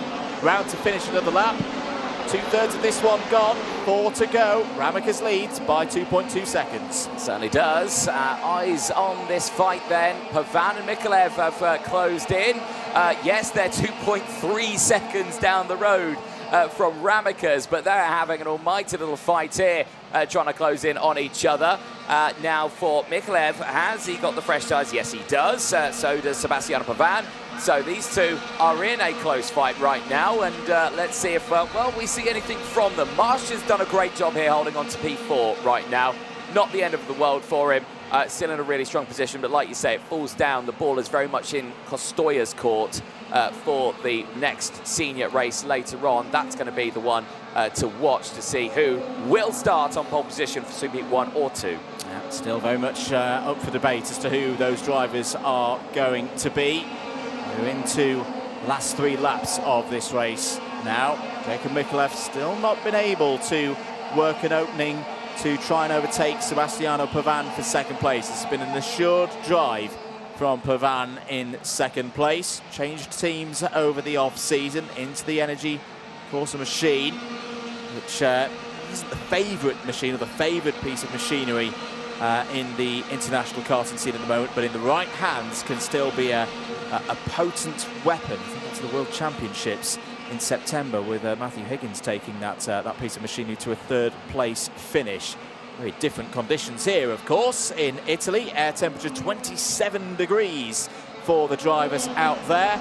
Here we go on to lap number 11. That gap for Ramakas now 2.6 seconds as we have a look at a replay of the race start, Anthony. Yes, indeed. Look at the start from here. Thibaut Ramakas right on the outside line. This is fresh tyres versus used tyres. Yeah, oh yeah. It was going to happen. We knew that, but I didn't expect it to go straight away. Look how sideways Marsh was there. He was trying to get on that power. Just think, no, he's on the outside. Oh no, I'm going sideways. I can't do it. I'll have to stay here. Well, Ramakas as well, and his positioning there was fantastic. He knew, right, bolt the tyres to the left-hand side, lean on them and hug them like your favourite granny, a favourite commentator used to say, and hold that rubbered in line that we've seen grow and grow and grow across the course of the weekend. Here's the change for second place, which was whilst we're having a look at the replay of the start. Mikolev has made the move on Pavan. Pretty textbook stuff there. Through turn 5, Maltese driver up to second place. Yeah, indeed. Nice little overtake there. No real drama for it, and we were expecting it, and thankfully, before that checkered flag happened as well. Could Marsh get another one here? Sebastiano Pavan looks like he's used them tyres maybe a little bit too hard. Marsh on that rear bumper, could he get up into the top 3? It's in his best interest to do so, because of course he is waiting for what Kostoya could do later. Absolutely, it makes Kostoya push a little bit harder and need an even better result when we get to that last heat. We're on the final lap. The race leader is heading through turn 15 now, and Thibaut Ramakas has well and truly arrived this weekend in Viterbo. This is a statement victory for the Belgian from the outside of row number 1. We have not seen any time so far this week until that point someone make P2 on the grid work. A brilliant victory for VDK Racing and Thibaut Ramakas, and it moves him up to third place as well in the intermediate classification. So as things stand, Ramakas could be there again for one of the super heats tomorrow on the outside of the first row. We should bear in mind, though, there are still a number of drivers yet to race. But there are your point standings. Marsh's fourth place in that one means he ends on 2:32. Now, we should remember, Kostoya wasn't as quick as Marsh through TQ. So Kostoya has got to go and outscore Marsh. To do so, he needs 6th place or higher in his final race of the day. There's your provisional results from the penultimate senior heat. Ramakas for Mikolev, Pavan, Marsh and Wolf is your top 5. Peter Stiller, Dean Pedersen, Vladimir Ivanikov, Jacopo Martinez, and a good drive there from Davide Bottaro wraps off the top 10. Leo Nielsen, Lewis Francis, Sun Anzi, Alex Chartier, and a struggle there for Amankara Asman, all in the top 15. Sky Parker, maybe a bit of a nervous wait for Sky to see whether she makes it through to the top 72, was 16th. Clovis Nugared, likewise Luna Flusha, question marks there whether we'll see Luna high up the order for the top 72, was 18th. Maria Neto and Clara Kowalczyk all in the top 20. Romeo Roussel, Francis Shajelski, Luke Korda, Ella Hakkinen and Maximo Tovagino all in the top 25. One more finisher. All 26 drivers who started that race finished it, the last of them being Radek Vavra. Georgi Zazov did not start. So a hush falls over Viterbo. We'll have a look at some of the highlights, and that stupendous start from Thibaut Ramakas. Look at him there, right up on the edge of where the rubber, the Maxxis rubber, has gone down this weekend, round the outside of Scott Marsh to take the lead of the race. Through turn 5, everybody keeping it pretty clean. Same through turns 6 and 7. Jacopo Martinez needed to make some overtakes in the end, would come home at 9th on the road. Good hustling from Jacob Mikolev there as well. The Maltese driver through past Dean Pedersen in the early stages. This was a key move as well for Scott Marsh's race, losing out second place to Sebastiano Pavani, who had very good pace in the early stages of that heat. Once again, down the inside, McClef getting past Marsh for third place. Noah Wolf ends a good day with another solid result in the top 5. That was him making moves. Peter Stella has been strong as well, another of the VDKs gaining positions up 5 places in that one to P6. Davide Battaro had a tough season so far. Maybe here in Viterbo things are starting to turn on his way to P10. Let's go down though, whilst we see the end of these highlights, to Parc Ferme and to Anthony Jordan. Thank you very much, Andrew, here with not our race winner from that one, but points leader, Scott Marsh. Scott, we've spoken to you a lot so far this weekend. Just want to point out one thing in his kart. You just took off your wrist holder there, of course, your bandage. How is the wrist feeling, of course? You've been looking great, but you're still sporting that injury. Yeah, it's pretty much every day, just more progress, and it's just getting stronger and stronger.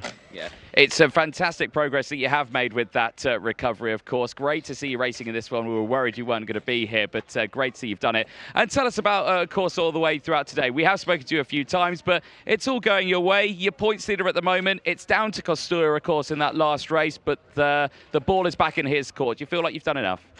I think when the tyres were all equal with everyone, I think we were the fastest, and when they weren't, we were still one of the fastest, so I think we're looking really good. Yeah, tomorrow is going to be a very busy day. Are you looking forward to it, and are you enjoying the weekend? Yeah, I'm really enjoying it, and I'm really looking forward to tomorrow.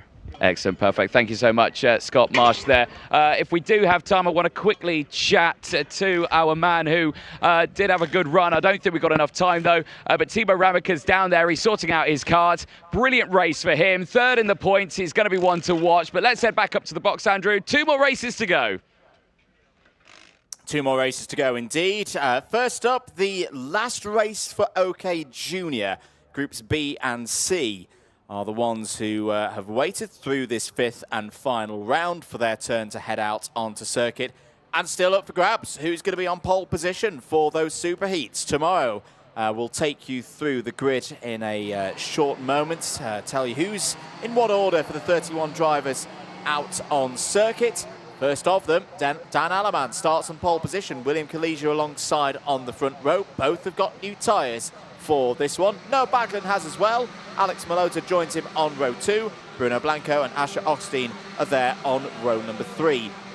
Andrea Marnie and Will Green, they start on the 4th row of the grid ahead of Dean Hugendorn and Gregor Callas. That wraps out the top 10. On row 6, it's Turner Brown and Manuel Miguez. Row 7, Gioli Girardello and Antonio Pizzonia Jr.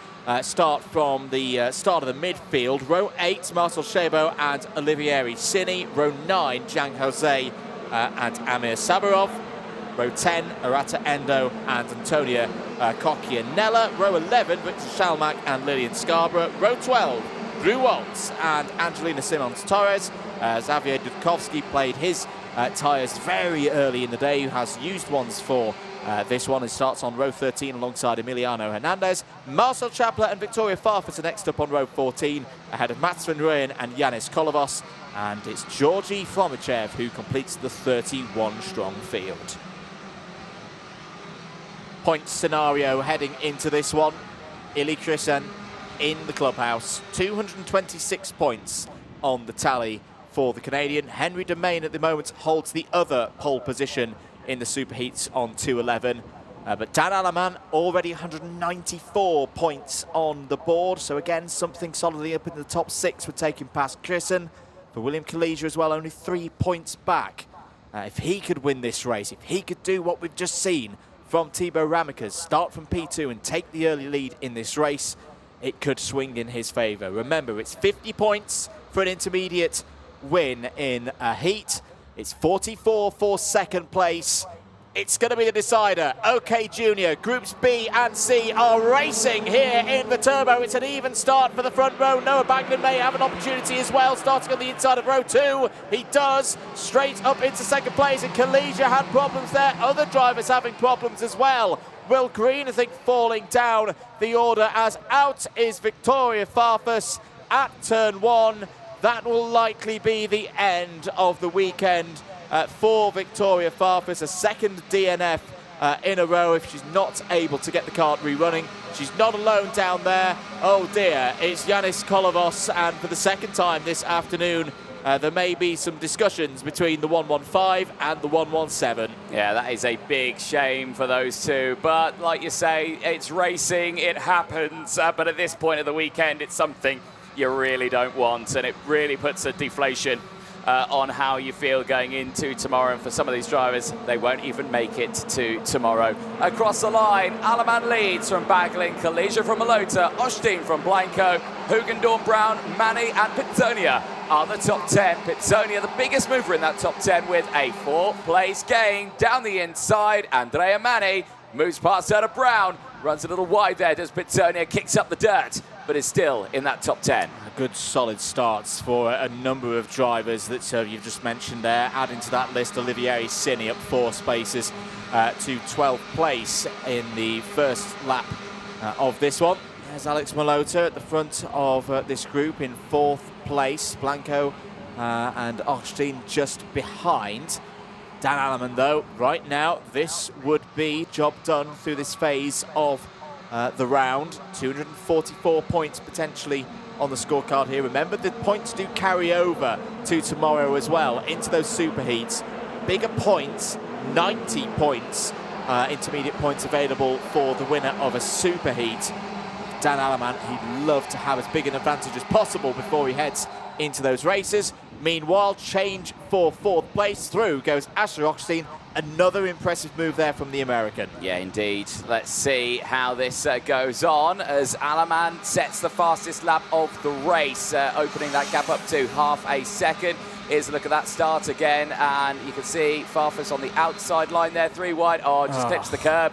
Clips the curb, complete passenger in that one, and of course that is just frustration at its finest, and that's a shame for the young Iron Dames driver. And Kolovos as well, absolutely nowhere to go at that point. Oh, something big flew off there. Now, was that a stone or was that a piece of cart from Pitzonia? Oh, it's something in the middle of the track. Yeah, and he's kicked it up. It looks like a rock, but that was, well, I don't know what that was. There you go. Well, it's off the track now, so the drivers have done the marshal's job. And oh dear, drama out of the final corner. And I can see that from my commentary box position, not on camera. 2 carts in the wall. There's one getting away. Green. That's Will Green. The other, I think, is Zhang Jose for Ricky Flynn. He's had a big hit into the wall, and the slow procedure is out. The race has been neutralised. Yeah, right decision there, because that is a very, very fast part of the circuit, and marshals are out to recover, and of course the driver, Zhang Jose, just being talked to by Martin Bean at the moment, hasn't got out of his kart, is awake and talking to Martin Bean. But yes, the race neutralised. They can just see on the left-hand side of your screen. That's where the 2 drivers have ended up. The tyre barrier and the gravel trap has done the job it is intended for. Will Green has hopped out. We saw Will Green hopping out and is standing in Marshal Post 10. That's good to see. Zhang Jose, maybe a bit shaken. You can see how much the barrier has taken the impact there, taken the energy. Let's have a look at how this happens. As I say, this is through turn 16. Oh, this is going to be a little bit nasty. Into the gravel. Bang! Oh, that was a really, really heavy hit for Zhang Jose. Well, the tyre barrier has taken all of the kinetic energy away, but a real jolt of the neck there for Zhang Jose. Understandable that he wasn't too quick to hop out of the kart.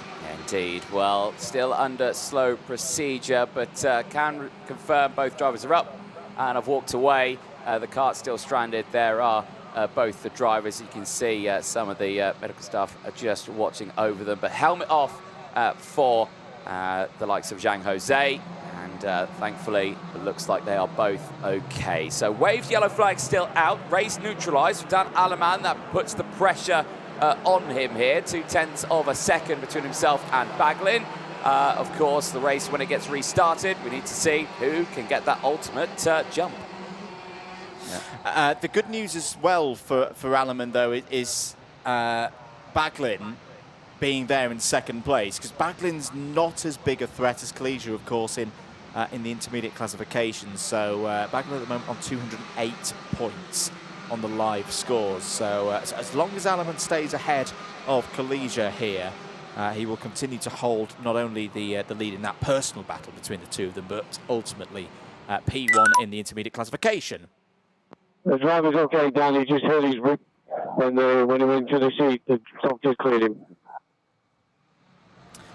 So an update there from race director Martin Bean on Zhang Jose that, yeah, that's an understandable one, that as the cart's gone into the wall and Zhang's been nearly pitched out of the seat, he's probably just pressed his ribs against the seat there, and that's not comfortable. I've had that one myself in decidedly slower machinery, Anthony, but yeah, the fast corner like turn 16. I hope that Zhang's okay. Yeah. I stubbed my toe once. That really hurt. Oh, dear. But yeah, I know. But no, for Zhang Jose, he took a proper hit there. But I'm glad he's okay for that one. But yeah, you can imagine the rib protectors doing their job. Of course, they're mandatory now via the FIA regulations, and you know, these drivers really pushing and they're helping themselves out by wearing those. Update on how things are going down at turn 16. The kart in question, the Ricky Flynn Motorsport kart, which credit to the OTK chassis has done its job. We're not going to go back to green this time around because we've not got static yellows yet, but that kart's just off to the right of screen there, will be recovered or moved to a position of safety in a moment's time. Okay, we now have gone to static yellows, so the race officials are satisfied that we are ready to go racing again. And unless anything changes, we will go back to green this time around. Yes, indeed. Let's keep our fingers crossed for that restart. Already can see green flags being readied out there on the circuit. So we are going to be going for that start this time. For these drivers and for Dan Aleman, this is where the pressure builds up for the likes of Noah Baglin. This is where it really starts to kick in as well. For Aleman, this win puts him on pole position for Kalija, who's currently there in third. This is going to be a really important restart for him as well. He needs to get a front and ahead of Aleman as best he possibly can. But it can't be too good. No. He's got to wait. He's got to wait till the instruction. He can't go here, for example. He's got to wait, effectively like a race start again, to get round Marshall post 10, see that green, and we will go back to racing speed. Here we go then, all a little bit wide out of the corner. Backman's going to have a chance here to go for the race lead into turn 1. Well covered by Dan Aleman. Through goes Kalija though. So in the end, is that a help or hindrance for Dan Aleman? Because he's lost his rear gunner effectively now. Down the inside for 4th place goes Blanco. Through goes Hugendorn as well. But out to the final corner, Dan Aleman got a massive twitch there. Was all over the curb. Noah Baglin was on it like a flash. Aleman had to get the closed door there. Yeah, that was a real good attempt from Baglin there. You could see he was waiting for that prime moment to get it going, and he really put that pressure. But like you say, Aleman defended that one beautifully right at the start as they all head down now in towards that bottom end of the circuit, back onto the start-finish line. Aleman still leads, but Kalija is there, second in the points, second on track, and there is only 9 points that separate them right now. They need to swap places, but for Aleman, he's breaking away at the front. I don't think it's going to happen. Don't think it's going to happen in terms of pure racing, but you just never know in this sport. Around this circuit that is still a bit of an unknown for the drivers. Got to get it to the end of the race first before we can start celebrating a P1 in the intermediate classification and those 25 championship points. Kalija might, though, have to think about Baglin. Baglin's not done here in retaking second place. They're heading into the complex the last time. Dan Aleman has done a tremendous job over the last 48 hours. He certainly has, but the eyes are focusing on this fight here. Baglin's going to do what he can to try and retake that position, but it's not going to happen. Across the line they go. Aleman takes it. What a drive for Dan Aleman. Kalija in second, Baglin third. A superb drive to the checkered flag. Bruno Blanco finishing in 4th ahead of Asher Osteen. Dean Hugendorn from Andrea Mani. Turner Brown from Alex Malota. Manuel Miguez rounds out the top 10 as they head back to Parc Ferme. And for the juniors, Dan Aleman has done enough. It's 238 points. He secures pole position for Superheat 1 tomorrow for William Kalesia. He secures pole position for Superheat 2 tomorrow. Eli Christian and Alex Malota will join them on the front row in tomorrow's racing for the OK Junior classes here at the Viterbo circuit. Well, a brilliant end to the day for the juniors, but the day is not over yet because the seniors are yet to be decided. That's going to be the one to watch. We will head down, of course, very soon to Parc Ferme. Andrew Mather will be down there chatting to some of our victors out there and some of our drivers. He'll be starting on pole position and taking 25 championship points. It's Dan Aleman who takes the win, then ahead of William Kalesia, Noah Baglin from Bruno Blanco, Asher Osteen from Dean Hugendorn, Andrea Manni from Turner Brown, Alex Malota finishing in P9 ahead of Manuel Maguez, Olivia Licini finishing in P11. Antonio Pettonia from Gregor Callis, Giordello finishing in 14th place, Sebu from Simmons, Endo from Stalmack, Scarborough from Van Ruyen, Capella from Dubkovsky, and Fomichev running out the 23 runners. Retirements: Drew Waltz, Amit Sabarov, Emiliano Hernandez, Antonio Cocchianella, Zhang Jose, Will Green, Victoria Farfus, and Yanis Kolovos not making it to the end. But for Ward Racing, that young little Swiss man there, he's done what he needed to do. 25 championship points and a pole position start tomorrow. Here's how it all transpired. Down in towards turn one. Superb start for Aleman right at the beginning for that one. Kalesia trying to follow him through turn number one. Didn't fully go his way. Some dramas right in the background, unfortunately, here for Kolovos and Victoria Farfus out of the race as they tumbled backwards. And a big shame for those two drivers, seemingly complete victims in that one. Out on the opening lap. More drama succeeded up the hill. Drivers getting on the grass and rejoining. You can see that's how Green went backwards into the order. That put him in a close proximity with Zhang Jose, where unfortunately for them in the opening stages of the race, they went backwards. Now, yes, that is definitely a rock that we saw that got kicked up from the field. And there you can see it just ping off the circuit because we saw it get pinged up by the number 12 car that went through there of Antonio Pizzonia. So that's showcasing that that's how that happened. Right, this was the moment for them. Yeah, side by side into that final corner. Oh, that was a heavy hit, and then a second knock from Green just in the background. And yeah, that's quite a jerk into the corner. Restart. Well, Baglin tried it down the inside at turn number one, but lost out to Kalesia, who managed to squeeze his way through. Again, one step forward, two steps back there for Baglin, but it's still a solid attempt at a restart there. Hugendorn again making those moves in the race, pushing himself past Andrea Manni in the dying stages of the race. You can see Pizzonia enjoying driving on the grass for this one. His front nose locked in with the driver ahead, but checker flag went out. Aleman taking the win, and we'll be heading down to Parc Ferme, because I'm sure Andrew Mather is ready down there with him. I am indeed. Thank you, Anthony. Great highlights, great race for you, Dan Aleman, and a pole position for Superheat A. This great form continues. Yeah, it was a very good day. Consistent and no mistakes. We worked really hard, and it was a super day, yes.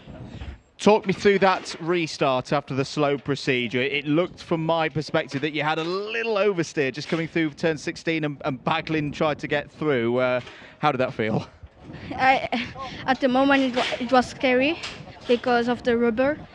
I was sliding a lot.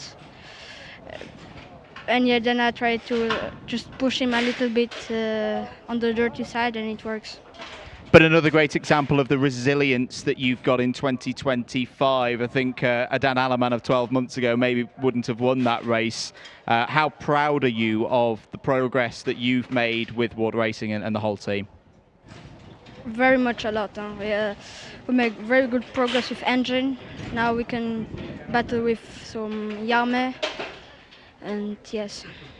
Dan, thank you very much for your time. We'll see you on pole position for that superheat tomorrow. Let's just go and try and find Will Kaleja, who's in the back here.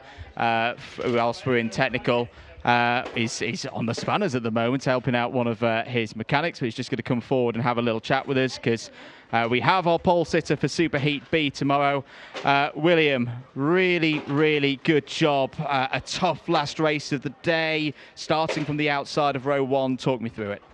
Well, yeah, it was obviously the race where one of the 2 races where I had to start on the outside, and it was a pretty decent start. I could have gotten into second, but I just wasn't able to get the run as Baglin had the inside line. He was able to get in front, and then it was kind of just after that, the full course yellow. As I was slowly catching, then there was a full course yellow, so we wasted a couple laps there. But and then during the restart, I made sure that the restart was a little bit behind. Wasn't right on Baglin's bumper, but then once Baglin tried to pass on the turn 1, I had a feeling that I was gonna be able to get through in the middle of the corner, which I did, which I'm very happy about. I asked Dan about the moment that he had just coming out of the last corner on that restart. Noah went for the move, not quite able to do it. Did your eyes light up there? Do you think, well, hang on a minute, I could win this race? Yeah, I did. Once I saw them battling, I'm like, okay, we have a chance now. And then once I got past Baglin, there weren't a lot of laps left, so I just made sure I kept my head down.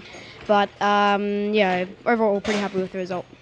Lots of people watching at home on the other side of the world. What would you like to say to them and all the support you've got in Australia? Well, I'm obviously very happy with the support, and I can't wait to see you guys at the end of the year. Fantastic stuff. William, congratulations. More points for you in the championship as well. We'll see you tomorrow. Thank you. Good stuff there from our 2 superheat pole sitters in OK Junior. One more race to go here this afternoon. Anthony, back to you in the box. Thank you very much, Andrew. Yes, indeed. Last race of the day. We switch to the senior category, and it's all down to the man who starts on the front row of the grid, Christian Kostoya. The ball is very much back in his side of the court after the work that Scott Marsh did earlier on. The scene is set. He must finish with inside the top 6 in this one.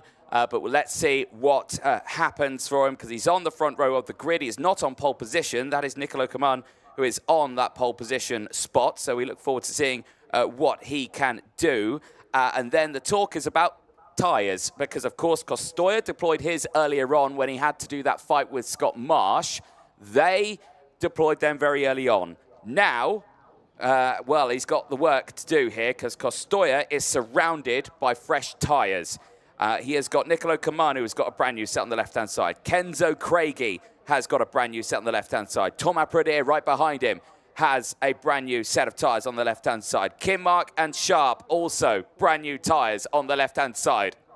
That puts him down to 6th place if they can all get past. So this is going to be a real intense moment for him, but Kostoya has shown incredible pace, not only on used tyres, but also on fresh tyres. So for him, the job is simple. Maintain a top running start and a top running finish, and you start tomorrow with an extra 25 championship points to your name, and also a pole position start for either Superheat 1 or Superheat 2. Engines fire up, drivers make their way out onto the circuit. Let's take you through that full starting lineup. It's Nicolo Kaman and Christian Kostoya on row number 1. Kenzo Craigie and Thomas Pradier on row 2. Oliver Kinmark and Boris Leisen round out row number 3. And a lot of those drivers all with brand new tyres. Aston Sharp and Dmitry Matviev on row number 4. They'll have Kelly Fairhand and Zach Drummond on row 5. Joe Turney and Zach Green have all sporting a fresh set of boots on row number 6. Row 7. We'll see the likes of Sebastian Minz and Carl Luttard. Minz also with a brand new set. Lev Krutulov joining, and so is Vengard Clementson on row number 8. Federico Rossi and Jon Helder on row 9, but only Rossi with a brand new set on the left-hand side. Makar Savalev and Efim Dudinov go from row 10 in the top 20. Then Stilianos Kolovos and Vilma Svan on row 11. Emilio Koivisto and Eloy Gonzalez will round out the top 24 on row 12. Oscar Repetto and Marcos Shilkunas go from row 13. They'll have Matis Almer and Rahim Alabai on row 14. No tyres from the back of the field. It's all down to those front runners here. and Kostoya, I can imagine if there is not a bead of sweat dripping down the front of his face, there probably should be, because like we've mentioned, 5 drivers around him have all got brand new tyres. He doesn't, and he needs to finish inside the top 6. And he's starting on the outside of row number 1. On the outside of row number 1. Generally, I know we've just seen that amazing start from Thibaut Ramicus 2 races ago, but again, that was on a fresh set of, or a half set of fresh tyres. A lot could come down to the start here for Christian Kostoya. As you say, Anthony, he's 32 points back from Scott Marsh. He cannot beat Scott Marsh in a tie-break situation, so he has to outscore. He has to get more than 32 points. 6th place would give him 34. 7th place would give him 32. Yes, indeed. Well, for these drivers now, it is a case of let's see what we can do here, because it's the last race of the day. We're about to send a few drivers home early, but are we going racing? No, we're not. Going round again. Last race of the day. The first start, it's a false start. Middle of the field. Middle of the field for me was not ready and in position there. So I agree with that decision from Dan Ashton to send them round again. I'm sure Christian Kostoya is keeping his nerves in check, but it won't help that he's got to go around and do another formation lap. You've got other drivers in this grid as well, Anthony, who could cause Kostoya problems across the course of the next 12 minutes, including a certain J. Turney, who's also got new tyres for this race. He's got to get past Cara Furhand and Zach Drummond, who both are on all used tyres. Just a bit too early on the gas and spreaded everybody out, Martin. Yeah, again, we were kind of saying that front was a bit quick, back of the grid couldn't keep up. There were big gaps in and around the field. So we have seen some really good starts this weekend. We have seen some questionable ones as well. But, you know, I say it every weekend.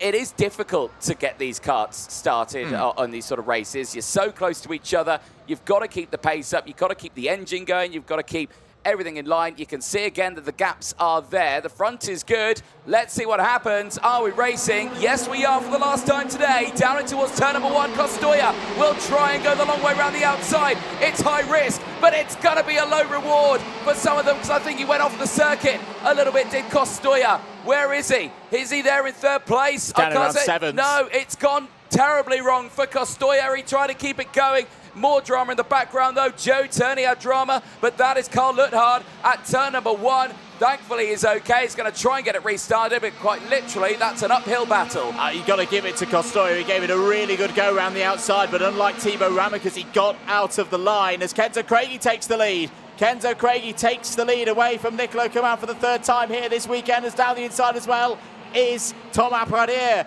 the French driver, through into 2nd place. Here on the attack as well is Aston Sharp, the Scotsman, flying through into 4th place. End of lap number 1 then. Craigie leads, Pradier 2nd, Kinmark, Sharp, Coman, Lizzen, and Matviev. Kostoya's down in 8th. Kostoya's down in 8th. He's 2 points short of tying with Marshall, but remember again, Marsh would have the tiebreaker as there's a move for 2nd place. Kinmark is through. It's all down to Kostoya, and he's off the track again. Kostoya trying to get these moves done in the background. He only needs 2 points. Scratch that. He needs a lot more now, because he's down the order even more. He's dropped to 3rd in the points. Craigie in the lead. Now could start on pole position for Superheat 2. Absolutely. So Craigie moves up to 2nd place in the intermediate classification. He's got a 2-point advantage over Kostoya. The difference this time, though, is Kostoya would win in a tie-break scenario between those two. Through comes the 207 of Matviev, fighting with Boris Liza. Liza back down the inside through turn 16. Great work there from the Polish driver.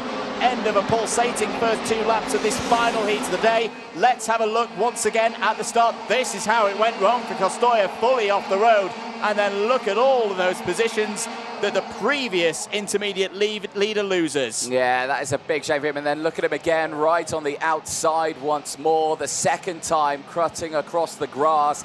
Race going absolutely upside down for him, but it's not over yet. Where is he right 11th. now? A P11 for Kostoya. That is a dramatic start for him. But again, you've got to give it to him. He tried to hold it around the outside right at the start. He tried to do a bold move there. to put himself in that position. Unfortunately, just ran out of road. He didn't have the traction on those Maxxis tyres. He deployed them too hard too soon earlier on. The positive of the top 3 in the championship at the start of the day, Costoya is still having a much better round at this stage than both Joe Turney and Jacopo Martinezzi. Joe Turney, where is he at the moment? He's down in 19th. 19th for Joe Turney. Has just gone fastest of anyone through sector number 2.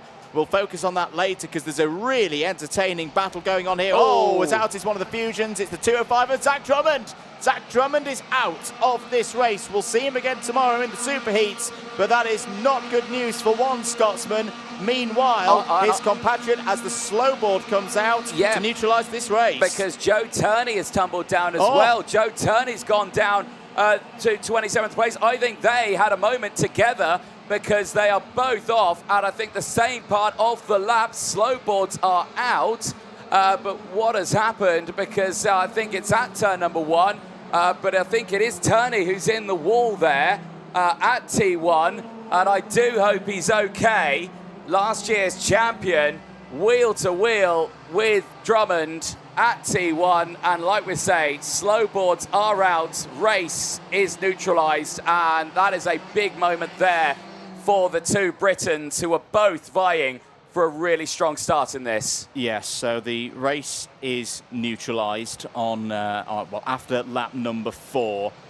We hope that everyone is okay down there at turn 1. But Kenzo Craigie, he leads this race and will continue to lead this race whilst under slow procedure.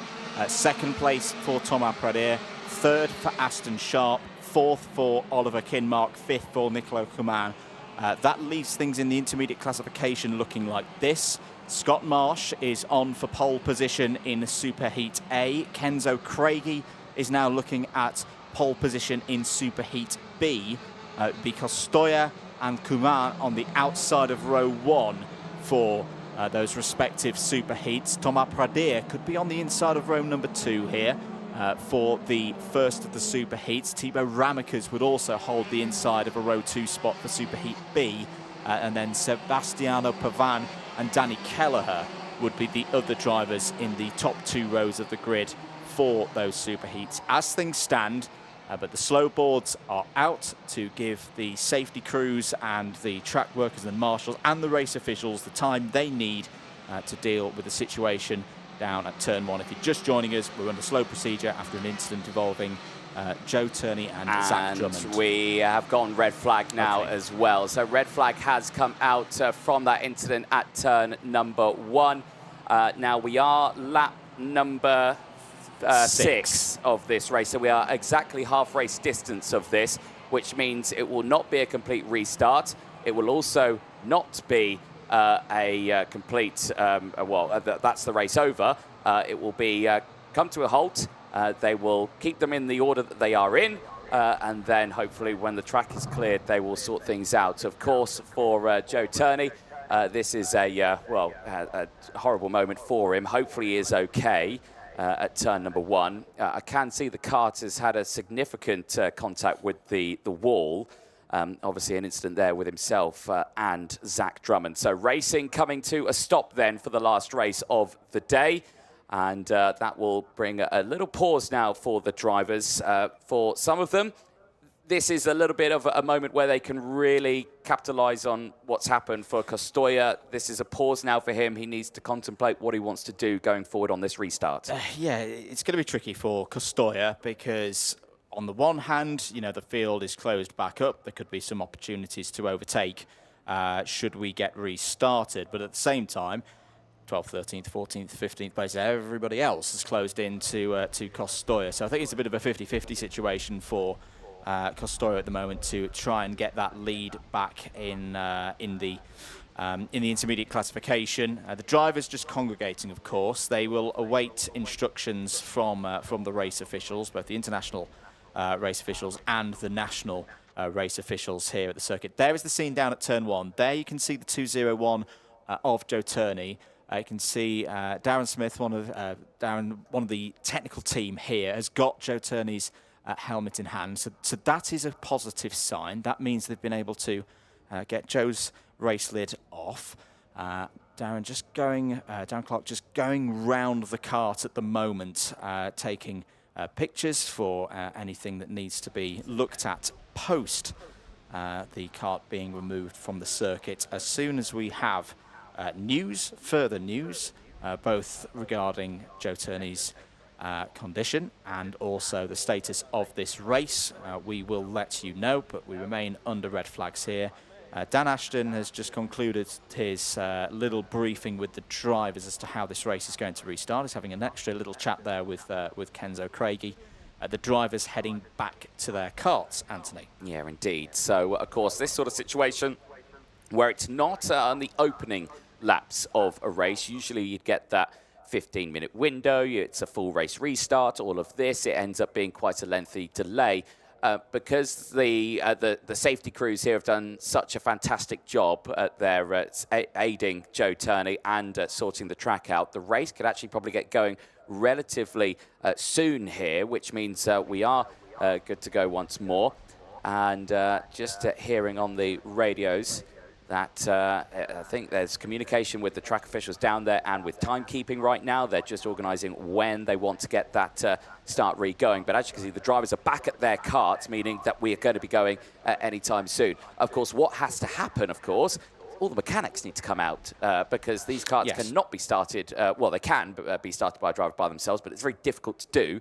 The mechanics will come out to assist them. However, they've got an almighty walk from the mechanic stand down there.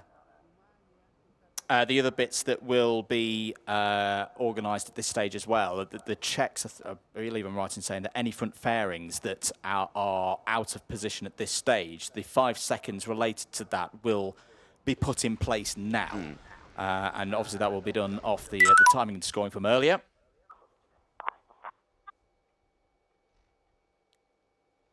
Well, we were hoping to listen to a message there, but from the Judge of Facts, but we'll try and get that one back out a little bit later on.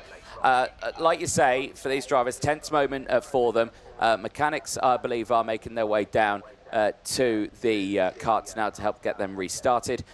This now obviously falling them down. It's a half-race sprint, really, for these drivers, and He's put his thumbs up. He seems okay. Red flag because of the barriers as well and the car. right, so thumbs up that we were hearing then from Joe Turney. So he's okay, which is the good thing from that. Obviously taking a hefty knock. The red flag initially is actually for repairing the tyre wall, which took a significant hit. So as you say, that was the voice of Darren Clark that you just heard. So yes, the thought for that is it's a high-speed section of the circuit. It is something we always have to be aware of in motorsports. That if you have one incident, you could have another. So the red flag to do those barrier repairs. We will take a short break on the commentary here in Italy. We'll be back with more action for Champions of the Future Round 3 in a few moments' time.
It makes life a lot easier out the track, so you don't have to worry about school and on-track performance and grades and all that sort of stuff.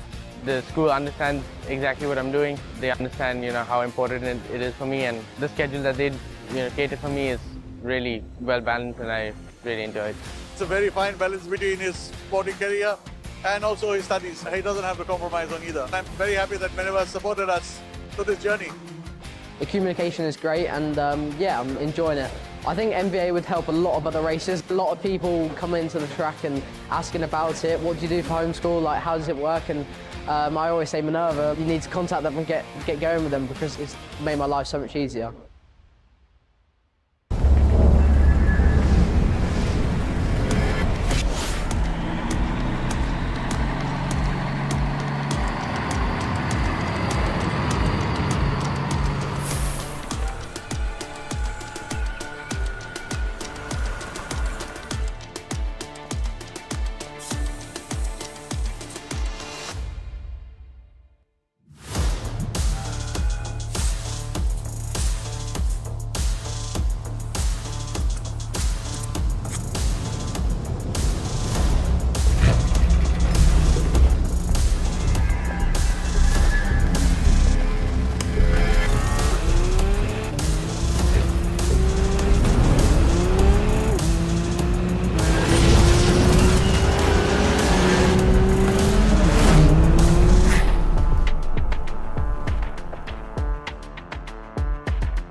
Welcome back, ladies and gentlemen. If you are only just joining us, you are watching live coverage of the Champions of the Future, live here at the Viterbo circuit for round 3.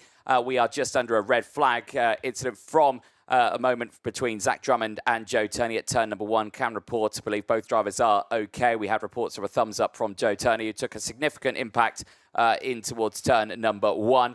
But we are just waiting for that restart. The drivers are being sent back to their karts. There is some organisation going on down there, of course, because any nose cones that have been out there, they have now been applied, and now they are going to be moved around in the grid, which is why we can currently see from our commentary box, you can't see it on camera just yet, an energy course in the form of, I believe that's Lev Krutilov being squeezed backwards in the order. So yeah, so Lev Krutilov, front fairing, not in the correct position. The 5-second penalty is effectively applied now, and the front fairing is then correctly and observed by the race officials put back into position. So Lev Krutilov could still race through the field in the remaining laps once we get re-established and going again. The idea of this being that if Lev Krutilov had another front fairing position, effectively 2 within the space of the race, then yeah, that would amount to 10 seconds. But the 5-second penalty has already been applied, so he's not quite to the very back of the field.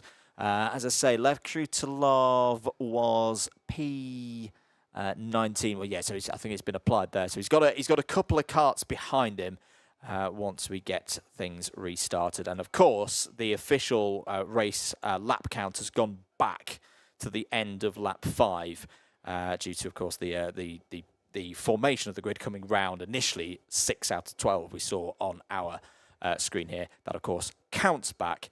So it should be 7 laps remaining for this final heat of the day. Yeah, it certainly should be. Right, we now wait, of course, for the release of the mechanics. You can see there some of the officials that are on track. You can see, of course, Martin Bean, Dan Ashton. You've got Christian Mir there as well. You've got the likes of Ross Upton there also on the track. Some of the marshals as well. I can see some of our technical crew are holding back the mechanics right now, being told to wait until the right moment to join to get it restarted. We are obviously waiting for Darren Clark, another one of the technical crew, to just push through on that one. Let's have a look at some of the other replays from that race. Of course, from the start, we were more than halfway through that race. This was the initial start of it, and as you see from the front runners, clean start for the likes of Nicolo Caman, but it was the likes of Christian Costoya on that one. Tried to hold it round the outside. Big moment there at turn number 2. Unfortunately, Carl Luthart out of the race, the first of those retirements. But it was Costoya, this moment here on the grass, trying to get it back on the circuit. He needed to finish inside the top 6 and unfortunately found himself tumbling down to P10 by the time the red flag had come out. Change for the lead in the early stages. Kenzo Craigie holding on to that one. Really strong start for him. The same as Torrance Pradier. Those fresh tyres being utilised massively, trying to push their way through the field. Yeah, really good stuff from Kenzo Craigie, and a continuation of what we've seen since he won that OK Junior World Championship in September last year. I think he's grown, he's matured with his mind as a driver. He's confident of getting things done out there on circuit, and some shrewd driving there. It's easy to forget, of course, he's still in his first year in the senior category. Other events out on circuit saw Vegard Clementson up 5 places, Federico Rossi earning a few in the early stages before the red flag. Sebastian Mins up 7 places as well.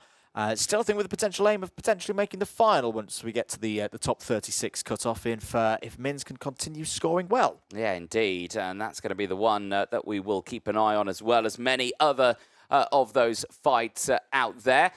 Only one driver under investigation right at the beginning of that race. Stelios Kolovos in the 241 for Greece, the Kart Republic team, was under investigation about 2 minutes or so into the race.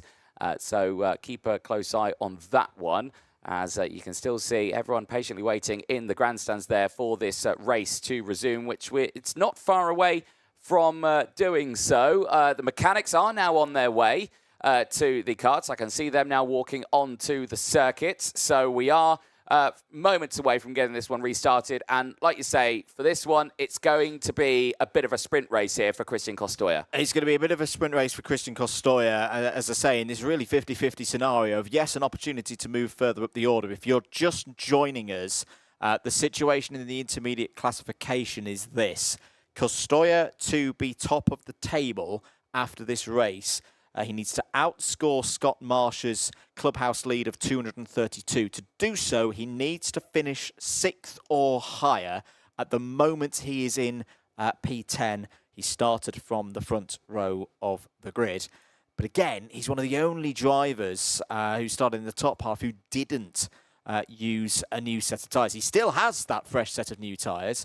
He can't do anything with them right now. We'll have to wait through to use them in, what we'd think, the superheat tomorrow morning. But yeah, you see the other drivers who have, pretty much everyone who started on the inside column has new tyres. So Caman, Craigie, Pradier, Kinmark, Sharp, Green, Mins, they are all drivers with fresh tyres. Potential opportunities maybe. Boris Lysen's on used rubber, is ahead. So is Dmitry Matviev, so is Kara Furhan's further down. So that there's 2 drivers in front with used tyres, but that's not enough positions to get him back into that crucial 6th spot, Anthony. It certainly isn't. I think we do have what kind of transpired with that at the moment. We won't show the full incident, but this is it. You can see them defensive down towards turn 1, and oh yeah, unfortunately,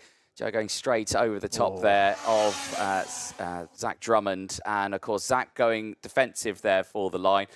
Not completely covering off the entire circuit. Still a cart's width on the right-hand side of the screen there, on the right-hand side of driver's view. But, yeah, straight into the back. That's a tough one for the 2 drivers. Yeah, no, you'd never like to see an incident like that at, a very high-speed part of the circuit.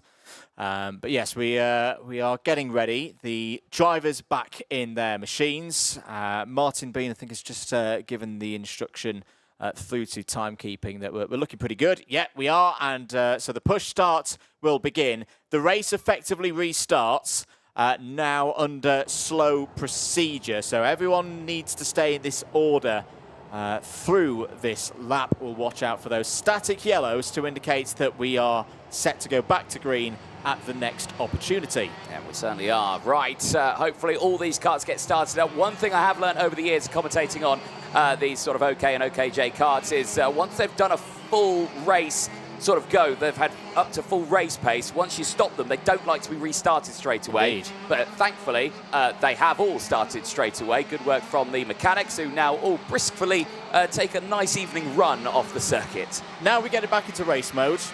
Aston Sharp in third place. I'm really, really excited to see what Aston can do here, because he looked really good before the red flag. We were saying about the contrasting emotions and situations of the Scots. Zach Drummond obviously will not take the restart, neither will Joe Turney, neither will Carl Lutard out at the start of the race. But just keep an eye on that third kart in line, the white, red and black CL Racing Team machine of Aston Sharp. Could be up for some big points here with these remaining laps. Yeah, indeed. Right. We are green and racing now once more down into towards turn number 1, and straight away it's an almighty attack for third place and trying to get the move done there, but it's not happened whatsoever, and it is still the likes of Kenzo Craigie who is in the lead of the race. The timing will sort itself out when they next go across the line, but right now it is still the likes of Craigie who is in control of this one, but it was the fight down there just behind Aston Sharp trying to get that move down the inside. Yeah, fantastic start for Kenzo Craigie. He's kept his focus brilliantly over the course of that red flag. That could be the decisive moment in this final heat of the day. That could be what gives Kenzo Craigie pole position for the second of the super heats tomorrow. And remember, he's still a title figure. He's 5th in the points at the start of the day, so he's more than possibly going to move past Lewis Francis in the standings if he can piece everything together with 5 laps to go here in Italy. Craigie's lead is 0.6 of a second. It certainly is. It's a good start for him, but my question is, where is Costoya? He is still there in P10. No, he's not, he's out! Oh. Christian Costoya is out of the race, and he's going to lose out on big championship points. He will lose out on pole position as well in either of the races. So Marsh will inherit pole position. No one will be able to beat him. Craigie at this moment will be joining him. Costoya, you can't restart it, lad. I know you want to, but he's not going to get it going. How on earth did that happen? Down into it. Woozy got behind. Oh, and it's straight contact in the rear. That is a huge shame. Vengar Clementson into the back of Christian Costoya, and Costoya cannot believe it. That will not be a happy driver, because not only does Christian Costoya lose the chance to take those 25 points, he might lose more here depending on how the results go. At the moment he's still holding in third, so that kind of shows you the strength of the day that he's had. At the moment he's not losing any championship points that he had in his hands at that stage. But if Nico Kuman can move up the order a bit, Kuman's currently 7th on the road. If Kuman can gain 2 or 3 positions here in this race, he'll displace Costoya, and that'll cost him what could be 2 absolutely crucial championship points. It's all going on once again in through turns 13 and 14. You've got a number of teams involved in that scrap there. I think that was all around Matis or Mater, Oscar Repetto, Emily Koivisto, all down just outside the top 20 at the moment. But what scenes, what drama we've had in this final race of the day. Kenzo Craigie, though, is going from strength to strength. Not a surprise to see Vegard Clementson under investigation for, at this stage, we have to say, potentially causing a collision. That will have been for the moment with Christian Costoya. Boris Leisen around the outside of Nicolo Coman there through turns 6 and 7. Superb overtake there for the Polish driver, and pushing his way up nicely through the field. He's also now got the job done on Zach Green, pushing himself backwards in the order, and there you can see Green trying to recover back. And I think I'm right in saying that's Boris Leisen on used tyres on a new tyre runner, so fair play to Boris Leisen there, who hasn't had everything go his own way. He had a bit of a mistake earlier at turn 5, in one of the previous rounds. But yeah, I've been really impressed with how that all Polish team have been running here this weekend. We're on lap number 11 of 12. Here's your fight for third place. Aston Sharp and Ollie Kinmark fighting over this one. Tom Apradier ahead, looks pretty comfortable in second place. Keep an eye once again, Sebastian Mins, another one of the new tyre runners on one half of the kart. Mins looking to finish strongly here. Yeah, he certainly is. Right, look at those tyres, of course, what these drivers have been running, and you can see a lot of them on those fresh tyres have pushed right to the sharp end of this one. Kenzo Craigie is piling on the pressure right now on, well, no one, because he's broken away by 1.1 seconds out of the race, and that is a big shame. I think that is Rahim Alabai, who goes no further in this one. It could be Mathis Almer as well, actually, who's tumbled down to the back of the field. So we're on the final lap here. Craigie and Pradier are away and clear. Sharp, Kinmark and Mins haven't got things done yet for third place, and there's still a couple of opportunities to overtake for Ollie Kinmark. This is one of them, down into turn 12. Well dealt with there by Aston Sharp. The penalty coming in for the 266 of Eloy Gonzalez. 5 seconds. That's not figuring at the front of the order. What a day, though, for Kenzo Craigie. Out of the final corner, will be on pole position for Superheat B tomorrow. Kenzo Craigie takes the final haul of 50 intermediate points and gets in ahead of the likes of Nico Kumar and Christian Kostoya. A real big fight today for Kenzo Craigie, but he's come out on top versus the opposition that he's raced against. And it's not out of the question that he could be on pole for the final if he wins his superheat and Scott Marsh does not win his superheat. 3 points is a very, very narrow margin. Remember, it's 90 points for winning the superheats tomorrow, 80 for second place. It will be all to play for here in Viterbo. Tremendous run then for Craigie, wins that one from Tom Apradier in second place. Good run from Aston Sharp as well in third. Oliver Kinmark and Sebastian Mins in the top 5. Boris Lysen fights through to 6th place. Good return of points on used tyres in that one. Vagard Clements at P7, but is under investigation. Good run for Zach Green as well for the DPK Racing team, up 4 to 8. Nico Kumar and Dmitry Matveev complete the top 10. Federico Rossi, Kara Furhan, Bjorn Helder, Marko Savalev and Lev Krutilov all come home in the top 15. Eloy Gonzalez 16th on the road, but has a 5-second penalty to be applied. Efim Durinov, Marcus Shulkunas, Vilma Svan and Emily Corvisto all secure spots in the top 20, ahead of Oscar Repetto, Rahim Alibai and Stylianos Kolovos, the last of the 23 finishers in that last race of the day. Matis Omerta finished was classified P24, retired late on there.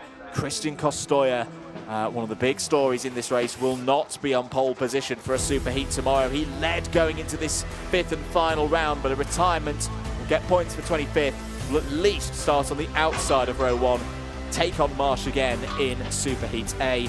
Zach Drummond and Joe Turney out of that race as well before the red flag, and Carl Lutard was also a retirement on lap 1.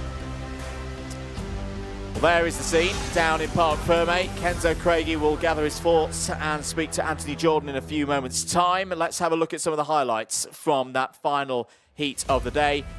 Brave around the outside. Carl Lutard was not able to go past turn 1. Kostoya was in trouble by this stage already, running across the grass, needed to finish 6th in this race to be at the top of the standings overnight. By turn 2, he was already down to 8th place. Kenzo Craigie went on the attack down the inside of the 270 of Nico Kumar for the 3rd time today. Craigie had the lead, having not started on the front row of the grid. Tom Apradier was through into 2nd place. There was more dramas for Christian Kostoya. Another trip across the grass dropped him down to P11. Meanwhile, Dmitry Matveev was on the attack past Boris Lysen. Then the big moment in this race. A sizable accident between Zach Drummond and Joe Turney would bring out the slowboards. We had a red flag. We restarted. But right now, let's head down to Parc Ferme and over to Anthony Jordan. Thank you very much, Andrew. Yes, indeed, a very challenging race there for our drivers, but man who takes the win and will be starting on pole position for Superheat 2 tomorrow, Kenzo Craigie. A very tough fight for you. The day is done, and you've done exactly what you needed to do. Congratulations. Yeah, it was a really tough race. Luckily, I had a good start, got up into the lead on the first lap. And then, yeah, I just tried to put my head down, and then obviously I built a bit of a gap, and then the slow boards and then the red flag came out, so that gap sort of vanished, so I just had to focus on the restart, which I did quite well, and then break out that gap again. Tomorrow is a new day. Of course, you've got the Superheats to deal with, and of course those finals. Do you think the tomorrow's conditions are going to be very similar to today? Do you feel like anything's going to change overnight, or is it just going to be a new day for you? Yeah, it's just a new day. I mean, the weather's been really nice so far, so hopefully that can continue into tomorrow. So yeah. Well, a brilliant job for you. Congratulations. Well done. We'll see you out there on that front row tomorrow in the Superheats. Thank you. Excellent stuff there for Kenzo Craigie. And the racing done and all concluded for the day. But there's plenty more action tomorrow. Andrew, what can we expect on circuit here at the Viterbo track? Well, we can expect more action for round 3 of Champions of the Future 2025. Things will kick off with the warm-ups here at the circuit before we then go live on the air for the Superheats. The top 72 drivers will all proceed onto those Superheats, and then it'll be the battle for another cut-off. The top 36 trying to go through. It all begins on track at 9:50 local time here in Italy for the first of those Superheats in OK Junior. 10 past 10 for the first one in the senior category. 10:30 and then 10:50 respectively for the second of the Superheats. And then the finals at 1 o'clock, the final for OK Junior for the third time this year in Champions of the Future. And then 1:40 for the big one, the seniors. 23 laps to decide things in what's going to be a really, really tight set of scores in the championship. We're at the midpoint of the season. It's not going to be decided yet, but once we get to the end of the autumn, these races could be really, really important ones in the story of this championship for Champions of the Future 2025. Thank you very much for joining us here this afternoon, this evening, wherever you're watching from around the world. My name's been Andrew Mather. Alongside me in the box once again this weekend has been Anthony Jordan. Enjoy your Friday evening. We will see you primed and ready for 9:45 tomorrow morning local time here in Italy for the final day here in Italy. Done to all RGMMC radio users and Viterbo staff. Thank you very much for all your help today. It's been another good day's racing with a few incidents that we've all dealt with fantastically. But yeah, thank you very much everybody for all your help. The last couple of days, normal service resumes tomorrow. Enjoy your evening, safe journey, whatever you're doing, and see you all bright and early in the morning. Thanks guys, cheers.